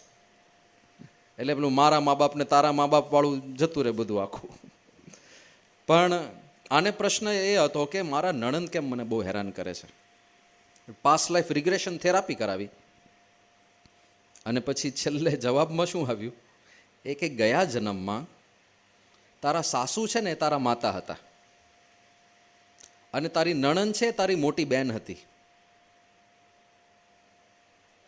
અને તે અને તારા માતાએ ભેગા થઈને તારી મોટી બહેનને બહુ હેરાન કરી હતી, ખૂબ હેરાન કરી હતી. કારણ કે વધારે હોશિયાર હતી અને તારા મમ્મીને તારા પ્રત્યે વધારે પ્રેમ હતો કારણ કે તું વધારે દેખાવડી હતી. તો પહેલાંની મોટી બહેનની પ્રસિદ્ધિ તારાથી સહન નહોતી થતી અને તને તારી મોટી બહેન સાથે ઈર્ષા હતી. એટલે તારા માતૃશ્રી પણ તારો પક્ષ રાખીને મોટી બહેનને હેરાન કરતા હતા. જીવનભર તારી મોટી બહેન હેરાન થઈ છે, કશું બોલી નથી, સહન કર્યું છે. હવે આ જન્મે એ તારી મોટી બહેન એ જ નણંદ થઈને આવી છે, તને હેરાન કરે છે અને તારી માતા એ તારી સાસુ બની છે એને હેરાન કરે છે. હવે આવું બધું નીકળે. લો, કર્મનો સિદ્ધાંત જ આવ્યો ને સીધો જ. કોઈ પણ વ્યક્તિને હેરાન કરો તમે તો એ કોઈક ને કોઈક રૂપે હેરાન થઈને આવવાનું જ છે. એમાં હું હવે ચોરીની વાત કરતો હતો કે ચોરી કેમ ના કરવી. એમાં એક કિસ્સો એવો છે કે એક ભાઈ ગયા, પતિ પત્ની બંને ગયા, પાસ્ટ લાઈફ રિગ્રેશન થેરાપિસ્ટ પાસે ગયા. ત્યાં જઈને વાત કરી કે ભગવાને અમારી સાથે આવું કેમ કર્યું, કે શું કર્યું, કે અમને સંતાન તો આપ્યું પણ અમારો દીકરો મંદબુદ્ધિ છે. અને એવો મંદબુદ્ધિ, નથી બોલતો, નથી કાંઈ સમજતો, બસ ખાલી પ્રાણ છે એના ખોળિયામાં એટલું જ, બાકી બોલી નથી શકતો, કાંઈ સમજી નથી શકતો. અમારે બધી પ્રવૃત્તિ અમારે કરાવવી પડે, સંપૂર્ણ અમારા ઉપર નિર્ભર. અને એને લીધે અમે ધર્મપત્ની કે પતિ કંઈ બહાર પણ નથી જઈ શકતા, કોઈ જગ્યાએ નથી જઈ શકતા. કંઈક જઈએ તો આને લઈ જવો પડે, અખંડ ભેગો રાખવો પડે, કાં તો એની બાજુમાં કોઈકને સતત રહેવું પડે. ભગવાને અમારી સાથે આવો અન્યાય કેમ કર્યો? અમારે એ જાણવું છે કે કેમ અમારી સાથે આવું થયું. કારણ કે ખાલી કારણ ખબર પડે ને તોય ધરપતરે ઘણી, કે આ કારણથી છે, સકારણ છે, વિના કારણ નથી. એમ તમને કોઈક એમનેમ લાફો મારી જાય તો દુઃખ વધારે થાય. પણ ખબર પડે કે તમે આ બાઇક ચલાવી તો ભૂલમાં એણે શાકભાજી ખરીદેલી એ થેલી ઉપર બાઇક ચલાવી દીધી અને તમને એમ કે મારી શાકભાજી તે આખી ચેપી નાખી એમ કરીને લાફો મારે તો 2 લાફામાં ફેર છે ને. 1 લાફામાં તમને ધરપત રહે કે ભાઈ મેં ભૂલ કરી છે એટલે લાફો ખાતો, બરાબર છે, વાંધો નહીં વાંધો નહીં. અને બીજામાં એમને વળગાડી દે, આ નીકળ, શું કર્યું મેં ભાઈ, શું કામ મારે છે. પેલા વનેચંદની વાત કરે છે ને, શાહબુદ્દીન. વનેચંદ એ શાહબુદ્દીનનું ફેવરિટ પાત્ર છે હાસ્ય કલાકાર માટે. કે સ્કૂલની અંદર કોઈ પણ કાંઈ તોફાન મસ્તી કરે તો નામ વનેચંદનું આપી દે બધા વિદ્યાર્થીઓ. તો એક વખત શાળાની અંદર બેન્ચ બધાએ તોડી નાખી હશે. શિક્ષક આવ્યા, પૂછ્યું કે આ બેન્ચ તોડી, સ્કૂલની પ્રોપર્ટીને નુકસાન કરો, ખબર નથી પડતી, કોણે બેન્ચ તોડી? બધાએ નામ આપ્યું વનેચંદનું. વનેચંદ તો ક્લાસમાં હાજર નહોતો બિચારો, એ તો જે આવ્યો નહોતો. એ વનેચંદે કે ક્યાં ગયો વનેચંદ? કે ગયો હશે, બાથરૂમમાં ગયો હશે, હમણાં આવશે. 2 મિનિટ થઈ એટલે વનેચંદ બિચારો આવ્યો. જેવો વનેચંદ આવ્યો શિક્ષકે બોલાવ્યો, અહીંયા આવો બેટા. અને ધાડ ધાડ ધાડ ધાડ 3-4 લાફા મારી દીધા. જા બેસા તારી જગ્યાએ. વનેચંદ બિચારો ગાળ ચોલતો ચોલતો બેઠો એની જગ્યાએ. એને મનમાં શંકા કરું, મને માર્યો શું કામ ટીચરે? એટલે એના બાજુના વિદ્યાર્થીને પૂછ્યું કે સાહેબે મને માર્યો કેમ? એ કે જો એમાં એવું થયું હતું, તું આવ્યો ને એ પહેલાં અમે આ બધા બેન્ચથી રમતા હતા, એમાં બેન્ચ તૂટી ગઈ. સાહેબે આવીને પૂછ્યું કે આ બેન્ચ કોણે તોડી? એટલે અમે બધાએ તારું નામ આપ્યું અને એટલે તને સાહેબે માર્યો. મને કે ઓહો, તો વાંધો નહીં, બાકી આપણને કોઈ એમને ન મારી જવું જોઈએ. એટલે એમને જ મારી. પણ કારણ ખબર પડે તો આ લોકો ગયા કે અમારે ત્યાં આવા સંતાનનો જન્મ કેમ થયો. તો આખી થેરાપી હવે કંઈ 2 મિનિટમાં તમને કહી ના દે, અંતર્યામી ના હોય, એની બહુ લાંબી પ્રોસેસ છે. કારણ કે તમારા અનંત જન્મોમાંથી, આમ તો અસર તો છેલ્લા 3-4 જન્મોમાંથી જ કોઈક જન્મની હોય, એમાંથી એને લોકેટ કરવું પડે કે કઈ ઘટનાની અસર છે. એટલે એક એક ઘટના કરીને આગળ વધવાનું. તો બહુ લાંબી પ્રોસેસ છે આખી. પણ આખી પ્રોસેસ પૂરી થઈ અને પ્રોસેસના પરિણામ રૂપે પેલા થેરાપિસ્ટે એવું કીધું કે જો આખી પરિસ્થિતિ એવી છે કે તમે ને તમારા ધર્મપત્ની બંને ગયા જન્મમાં બંને પુરુષો હતા અને બંને ઠગ હતા, અને તમે ઠગાઈ કરીને ઘણા બધા લોકોની જમીન પચાવી પાડી હતી. કે તમારી 3 જણનું ગ્રુપ હતું, એમાં તમે ને તમારા ધર્મપત્ની 2 દાદાગીરી માથાભારે તત્વો હતા, અને તમારી સાથે એક બુદ્ધિશાળી યુવક હતો જેને બધે કાયદાની સમજ હતી.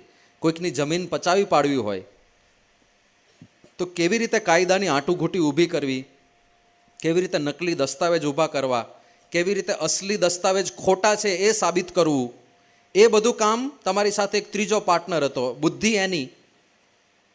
અને એ બુદ્ધિ વાપરવામાં કંઈક ધાક ધમકી આપવાની થાય, કોઈકને મારવાના થાય, તો દાદાગીરી તમારા બેની. તમે 3 જણની મંડળીએ ભેગા થઈને 8 થી 10 જણની વારસાગત સંપત્તિ આખી પચાવી પાડી હતી.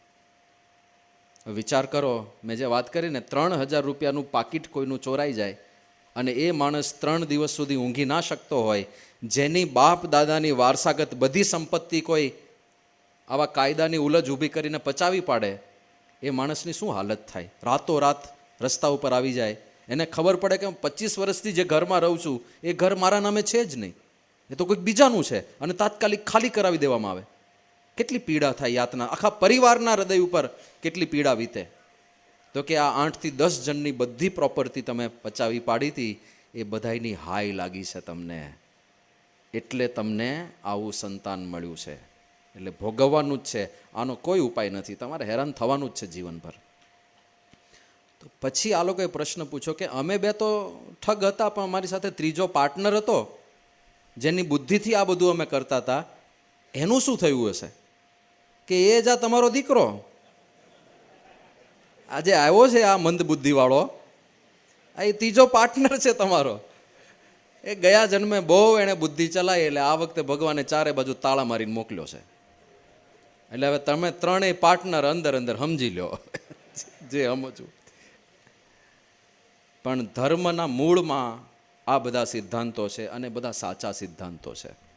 તો જ આ જીવન સમજાશે, બાકી નહીં સમજાય.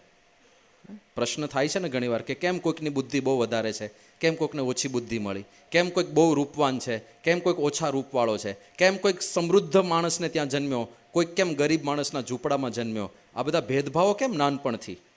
તો એ કર્મના સિદ્ધાંતને આધારે જ બધું થાય છે. જેવી કરણી એવી ભરણી, એ છે જ, એના આધારે જ બધું મળે છે.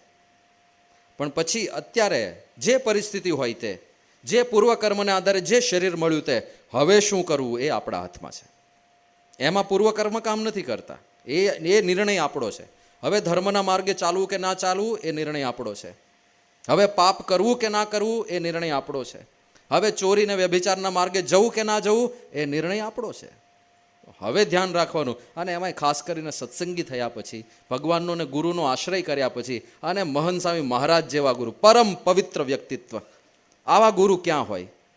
જે શાસ્ત્રોમાં સંતના લક્ષણ કયા છે એ બધા લક્ષણ તમને મૂર્તિમાન ઝળકતા દેખાય, એવું વ્યક્તિત્વ એ આપણા ગુરુ હોય, ત્યારે આપણા જીવનમાં કેટલી પવિત્રતા હોવી જોઈએ. એટલે એ ધર્મનો માર્ગ લેવાનો, બીજું ધર્મ અર્થ કામ મોક્ષાણામ, બીજું બધું પાછળ આવશે. આ ક્રમ પણ બહુ અગત્યનો છે. ધર્મ અર્થ કામ અને મોક્ષ. અર્થ એટલે હવે ગૃહસ્થ જીવન છે તો ગૃહસ્થોચિત વસ્તુની પણ જરૂર પડે. ઘર હોવું જોઈએ, કપડાં હોવા જોઈએ, સંતાનો ભણતા હોય તો સ્કૂલમાં ભણાવી શકીએ. અર્થોપાર્જન તો કરવું પડે ને, એનો ક્યાં નિષેધ છે? પૈસા કમાવાનો નિષેધ નથી, પણ પહેલું શું મૂક્યું? ધર્મ.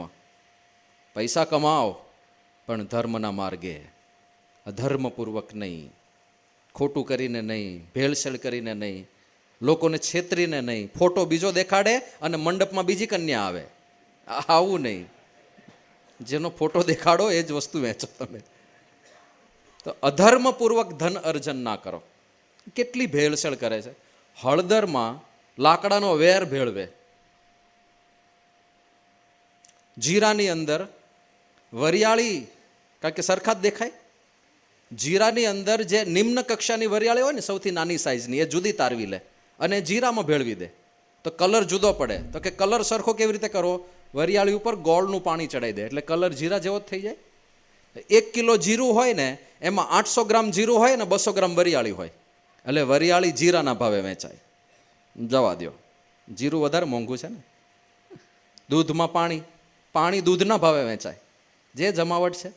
હવે દૂધમાં પાણી ભેળવતા હતા એ તો બધા, એ માન્ય તો નથી, એ ખોટું જ હતું, પણ એ તો ઠીક છે એવું લાગે છે. અત્યારે જે થાય છે, અત્યારે તો નકલી દૂધ, નકલી દૂધ. 1 કેન ભરીને પાણી હોય, એમાં ખાલી 1 ગ્લાસ કેમિકલ નાખે અને આખું કેન દૂધ જેવું દેખાય. એની સુગંધ દૂધ જેવી આવે, એનો સ્વાદ દૂધ જેવો આવે, પણ એમાં દૂધનું એક ટીપું પણ નથી. હવે આવા ધંધા કરે છે જે લોકો, એને કેવા પાપ લાગશે? કારણ કે માતાઓ પોતાના દીકરાને એ દૂધ પાય છે, એને ખબર નથી એના દીકરાને શું પાઈ રહી છે. એને કે મારો દીકરો પુષ્ટ થાય, મારો દીકરો મજબૂત થાય, બળવાન થાય, લે બેટા દૂધ પી લે, દૂધ પી લે. અરે દૂધ છે જ નહીં. પણ હવે આ ધંધામાં જે સંડોવાયેલા છે, નકલી ઘી બનાવવાની ફેક્ટરીઓ પકડાય, તમે છાપા વાંચતા હશો, નકલી ઘી બનાવવાની ફેક્ટરીઓ. ડાલડા, પેલા વનસ્પતિ તેલમાંથી એવું કેમિકલ નાખે, સીધું ઘી. અમે પૂના હતો ત્યારે મને સમાચાર મળ્યા કે પેલું આપણે બધા રેસ્ટોરન્ટમાં બળેલું તેલ વધ્યું હોય ને છેલ્લે, કાળું કાળું તેલ, એ તેલ લોકો લઈ જાય છે અડધા ભાવે કે 30% ભાવે. આવું તેલ તો શું કામમાં આવતું હશે? તો એક જાણકારે મને વાત કરી કે સ્વામી, કેમિકલ આવે એવું કે કાળું બધું બળેલું તેલ હોય, એમાં 2 ટીપા કેમિકલ નાખો એટલે તાજું ચોખ્ખું તેલ હોય ને એવું દેખાવા માંડે તરત જ. પેલી કાળપ બાળપ બધી દૂર થઈ જાય અને પછી એને ડબ્બામાં ભરીને ફ્રેશ ઓઇલ તરીકે એ ભાવમાં વેચે. હવે આ બધા ધંધા ચાલે છે, એ પાપ નહીં લાગે? તો અર્થોપાર્જન કરવું પડે, વાંધો નહીં, ધર્મપૂર્વક. ધર્મના માર્ગે અર્થોપાર્જન કરતા કદાચ 1000 રૂપિયાને બદલે 500 રૂપિયા મળશે તો એ માન્ય છે, પણ પેલું 1000 વાળું નથી કરવું આપણે. જો અધર્મ આચરણ થતું હોય તો એ માર્ગે નથી જવું. એટલે અર્થોપાર્જન ધર્મના માર્ગે કરો. પછી જે અર્થ આવ્યો, જે શુદ્ધ છે, જે ધર્મના માર્ગે કમાયેલો છે, એમાં પણ થોડી ઘણી અશુદ્ધિ હોય. કદાચ તમે ભેળસેળ નથી કરતા, પણ તમને જે માલ વેચે છે એ ભેળસેળિયો છે. કદાચ તમે અધર્મ નથી આચરતા, પણ તમે જેની સાથે વ્યવહાર કરો છો એ અધર્મ આચરે છે, તો અલ્ટિમેટલી પુષ્ટિ થઈ એની, તમે નિમિત્ત બન્યા. તો એવું અલ્પ પાપ, અજાણતા જે થઈ ગયું હોય, એની શુદ્ધિ માટે દાન છે. આપણે ત્યાં દાનનો મહિમા કયો છે ને. દાનથી 2 ફાયદા થાય છે. એક તો આપણી લોભ વૃત્તિનો નાશ થાય છે, અને બીજું આ થાય છે, આપણા ધનની શુદ્ધિ થાય છે. એટલે દાન પણ અવશ્ય કરવું. કદાચ તમને ભગવાનમાં શ્રદ્ધા ના હોય, શાસ્ત્રમાં શ્રદ્ધા ના હોય, કે પછી કોઈક સત્સંગમાં આપવું એવી તમને જરૂર ના લાગતી હોય, વાંધો નહીં, તો બીજી કોઈ જગ્યાએ દાન કરો, પણ દાન અવશ્ય કરવું. તમને ગાયની સેવામાં વધારે શ્રદ્ધા હોય તો ગાયની શ્રદ્ધા, તો ગોદાન કરો, ગો સેવા માટે દાન કરો. તમને એવું લાગે કે અનાથાશ્રમમાં આપવું છે તો ત્યાં દાન કરો, પણ આપણા ધનની શુદ્ધિ માટે દાન જરૂરી છે. તો એ અર્થ થયો. અર્થ પછી હવે જે શુદ્ધ અર્થ કમાયા, એમાંથી તમારી જે કાંઈ ઈચ્છાઓ છે એ ઈચ્છાઓ પૂરી કરો, એમાં વાંધો નથી, પણ એ પણ ધર્મના માર્ગે. એવી ઈચ્છાઓ પૂરી કરો જે શાસ્ત્ર પ્રમાણે હોય. પછી એ પૈસાનો વિનિયોગ તમે અધર્મ આચરણ માટે કરો, ન જોવાનું જોઈએ, ન ખાવાનું ખાઈએ, ન સાંભળવાનું સાંભળીએ, અને અંતઃકરણ ભ્રષ્ટ થાય, તો એ પૈસાનો ઉપયોગ સદુપયોગ નથી. અને પછી છેલ્લે આવે છે મોક્ષ. આ બધું તમે કર્યું પણ મુક્તિની વાત જ ના કરી તો આખું જીવન નકામું. તો તમે વાંદરો હતા કે મનુષ્ય હતા કાંઈ ફરક ના પડે, ગધેડો હતા કે માણસ હતા કાંઈ ફરક ના પડે. ગધેડો જન્મે, એ મોટો થાય, એ ખાઈ પીવે, એને છોકરા થાય, એ મરી જાય. એવું જ એક માણસની કહાની હોય, જન્મ્યો, મોટો થયો, છોકરા થયા અને મરી ગયો. તો પછી ગધેડામાં માણસમાં ફેર શું રહ્યો? ભેંસની કહાની આવી જ હોય, દેડકાની કહાની આવી જ હોય. તો માણસ આટલો બુદ્ધિશાળી છે, એ બુદ્ધિશાળીપણાનું ફળ શું? મુક્તિ છે. મુક્તિનો વિચાર ના કર્યો તો મનુષ્ય જીવન એળે છે. અને મુક્તિ ક્યાં છે? શ્રીમદ ભાગવત, પ્રસંગમજરમ પાશમ આત્મનઃ કવયો વિદુઃ સ એવ સાધુ શુક્રુતો મોક્ષદ્વારમ અપાવૃતમ. કે જેવી પ્રીતિ અને આત્મબુદ્ધિ આપણા સગા સંબંધીઓમાં છે, પરિવારજનોમાં છે, એવી જ પ્રીતિ અને આત્મબુદ્ધિ ભગવાનના સાચા સંતમાં થઈ જાય તો મોક્ષનું દ્વાર ઉઘાડું થઈ જાય. આપણે ભાગ્યશાળી, એવા સાચા સંત આપણી સામે છે. અત્યારે દુર્લભ છે. આ ઘોર કળીકાળની અંદર એક સારો નોકર મળવો અઘરો છે, એક વિશ્વાસપાત્ર માણસ મળવો અઘરો છે. એમાં સાચા પરમ પવિત્ર સંત, જેને આ લોકની કોઈ આસક્તિ ના હોય, જે પરમાત્મામાં રત રહેતા હોય. લક્ષણો કીધા છે: નિર્માન મોહા, જીતસંગ દોષા, અધ્યાત્મ નિત્યા, વિનિવૃત્ત કામા, દ્વંદ્વેર વિમુક્તા. આવા બધા લક્ષણ કીધા છે સંતને ઓળખવાના. અને આપણે તો ઓળખવા જવાના નથી રહ્યા, પણ આપણે ગૌરવ અનુભવવાનું છે કે શાસ્ત્રો ભૂરી ભૂરી જે સંતના વખાણ કરે છે, એ સંત આપણા ગુરુ મહંત સ્વામી મહારાજ છે. આ બધા જ સદગુણોથી છલકી રહ્યા છે.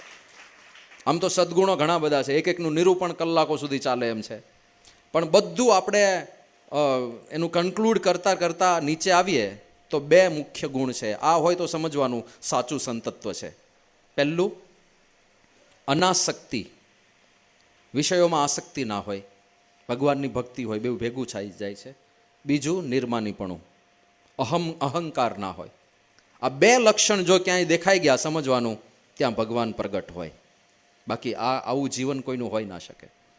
અને તમે જુઓ, આપણે પ્રમુખ સ્વામી મહારાજનું જીવન તો જોયું વર્ષો સુધી, કોઈ આસક્તિ નહીં. મહંત સ્વામી મહારાજનું જીવન તમે જુઓ, આસક્તિ ભોજનમાં તરત પરખાઈ જાય. ભોજનશાળામાં કેટલી આસક્તિ છે તરત જ ખબર પડી જાય. મહંત સ્વામી મહારાજના સેવક સંતને પૂછો કે બાપાને સૌથી વધારે શું ભાવે? બાપાએ કોઈ ઓર્ડર આપ્યો છે અત્યાર સુધી? આમ ક્યારેય નહીં. વર્ષોથી એમનો સેવક સંત હોય, એમના સેવક સંત એમની રસોઈ બનાવે, પણ ક્યારેય મહંત સ્વામી મહારાજે અત્યાર સુધી ફરમાઈશ નથી કરી, વરસાદ પડ્યો ભજીયા બનાવો. Never ever. વિચાર કરો, એક ડેડિકેટેડ પર્સન છે, જે તમે જે કહો એ બનાવવા તૈયાર છે. આ બાજુ એ ક્યારેય કહેતા જ નથી. જે આવે ઠાકોરજીના થાળમાં એ મુખ સ્વભાવે જમી લેવાનું. એમને ડૉક્ટરે જે કહ્યું છે એ પ્રમાણે એમણે ધારાધોરણ નક્કી કર્યા છે કે ભાઈ મીઠું એકદમ ઓછું હોય. પહેલાં તો સાવ મોડું જ જમતા. એમનો પ્રસાદ વિશેષ મળી ગયો હોય તો આપણે રાજી ના થઈએ. આખો થાળ આવી જાય તો આમ રાજી થઈએ, પણ ટેન્શનમાં આવી જાય, આ ખૂટવાળવો કેવી રીતે? એટલે વેચીને ખાઈએ. પ્રસાદ તો વેચીને જ ખાવાનો હોય ને ભાઈ. એમનું અનાસક્તિપણું જે ભોજનમાં છે, કોઈને અત્યાર સુધી ખબર નથી એમને સૌથી વધારે શું ભાવે છે. અને આપણું એકવાર લગ્નમાં બાજુમાં જમવા બેસે, ખબર પડી જાય કે બાસુંદી બહુ ભાવે છે, 36મી વાટકી ચાલે છે. આપણે બેઠા બેઠા કોકની વાટકીઓ ગણતા હોઈએ, અને એને ખબર હોય તું તારું જો, તારે 38મું સમોસું ચાલે છે, એ તો જો. પણ લેશ માત્ર આસક્તિ ના દેખાય. અને બીજું, અહમ શૂન્યતા. એમના કાર્યો તો તમે જુઓ, ખાલી છેલ્લા 2 વર્ષમાં શું કર્યું છે. પ્રમુખ સ્વામી મહારાજ શતાબ્દી મહોત્સવ, ચારે બાજુ જય જયકાર, વખાણ ને પ્રશંસાના ઢગલા, છાપાઓ ભરી ભરીના સમાચારો આવે, શું મહોત્સવ, શું મહોત્સવ, શું મહોત્સવ. અને એ મહોત્સવના સર્વ કરતા હરતા ધરતા મહંત સ્વામી મહારાજ હતા. જ્યાં જ્યાં પ્રશ્નો આવ્યા ત્યાં એમના આશીર્વાદનું તીર ચાલ્યું છે. હા, એમના વચન પ્રમાણે બધું જ થયું છે. એવા એવા પ્રશ્નો સર્જાયા હતા કે આપણને એવું લાગે કે આ તો થશે જ નહીં, અને સ્વામીએ કીધું હોય કે થઈ જશે, ચિંતા નહીં કરતા, અને થઈ ગયું હોય, અને ચમત્કારિક રીતે થઈ ગયું હોય. પણ ક્યારેય એમના મુખારવિંદની એક રેખા કે એમના વાણીમાં એક શબ્દ નહીં કે જોવો કેવો મોટો શતાબ્દી મહોત્સવ મેં ઉજવ્યો, ક્યારેય ના આવે. મભમમાં પણ ના આવે.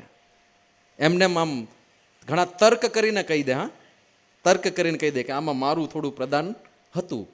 ઘણીવાર એવું બોલે કે એમાં આ સેવકનું પણ યોગદાન હતું. બોલે છે સેવક, પણ અહંકાર છલકે છે તારી ભાષામાં. એવું પણ ક્યારેય નહીં. બીજા બે કામ જુઓ. ભારતની બહાર દુનિયાનું સૌથી મોટું હિન્દુ મંદિર રોબિન્સવિલનું અક્ષરધામ અને એના સર્જક ગુરુહરિ મહંત સ્વામી મહારાજ. કેટલું મોટું કામ કહેવાય. અમેરિકામાં આજની તારીખે રોજના આમ એવરેજ 18,000 દર્શનાર્થીઓ રોબિન્સવિલ અક્ષરધામના દર્શન કરવા આવે છે. 18,000 દર્શન. અને બધા મોટા ભાગના બધા યુરોપિયના શ્વેત ચામડીવાળા, એ લોકો હિન્દુ ધર્મને જાણવા માગે છે અને એમના માટે આટલું મોટું પ્લેટફોર્મ મળ્યું. તો હવે આટલું બધું જ્યારે થતું હોય, આવી પ્રસિદ્ધિ મળતી હોય, કોઈ પણ વ્યક્તિ ફૂલાઈ જાય અને કહે કે તમે અક્ષરધામનું નામ તો સાંભળ્યું છે, કાં સાંભળ્યું, આવું થઈ જાય ને. અને એના કરતાં પણ વિશેષ, જેણે આખી દુનિયાનું ધ્યાન ખેંચ્યું, BAPS હિન્દુ મંદિર અબુધાબી. અશક્ય જેવું કાર્ય શક્ય થયું છે અને એ પણ એમના સામર્થ્ય અને પ્રતાપથી થયું છે. પણ એમાં પણ આટલો પણ અહંકાર નહીં, આટલું પણ નહીં. મોદીજી ઉદ્ઘાટન કરવા માટે આવે અને એમને ચરણ સ્પર્શ કરે, બાપા એમના પર હાથ મૂકે. આપણી જવા હોય તો આવો ફોટો કંઈ હાથ મૂકવાની તો વાત જવા દો, મોદીજીની સાથે ફોટો પાડ્યો હોય એ 17 જણને મોકલી દે, સ્ટેટસમાં રાખીએ, જુઓ હું મોદીજીની બાજુમાં ઊભો છું. આમણે તો મોદીજીના માથા ઉપર પોતાનો હસ્તકમળ પ્રસારેલો છે અને એમને આટલું પણ અહંકાર અભિમાન કાંઈ જ નહીં. બીજા દિવસથી હું ત્યાં 9 દિવસ સેવામાં હતો. પાછળ આમ તો અમે અગાઉથી ગયા હતા, મહિનો સેવામાં, પણ પછી સ્વામી પાછળ 9 દિવસ રોકાયા પ્રતિષ્ઠા પછી. અને હું એક વસ્તુની રાહ જોતો હતો. આમ તો મને ખબર હતી નથી જવાનું, પણ અપેક્ષા રાખતો હતો કે બાપા કાંઈક તો બોલે કે સરસ મંદિર થઈ ગયું, મોદીજી આવ્યા, જય જયકાર થઈ ગયો. કાંઈ જ નહીં. એમણે યાદ જ નથી કરી આ ઘટનાને ક્યારેય. જાણે એનું એમના મનમાં કંઈ મહત્વ જ નથી. એમના મનમાં રૂટીન જ છે. અને એમની કથા વાર્તા સાંભળો તમે, 9 દિવસના આશીર્વાદનું સંકલન કરો, એ જ વાત આવશે કે અંતર શુદ્ધ રાખવું, બધાની અંદર દિવ્ય ભાવ રાખવો, આ બધા ભગવાનના ભક્તો છે, આપણે સમસુરત ભાવ એકતા રાખો, એ જ બધી વાતો. કાંઈ જ નહીં કે જો કેટલું મોટું કામ થઈ ગયું અને આપણે આખા દુનિયામાં ડંકો વગાડી દીધો. એક ગૌરવ અનુભવવાની રીતે અમે બધા સંતો આ બધી વાતો કરીએ, કારણ કે આપણા ગુરુનો મહિમા છે એમાં. પણ ગુરુને આ વાતની પડી જ નથી. તો આવું જ્યાં હોય ત્યાં સાચું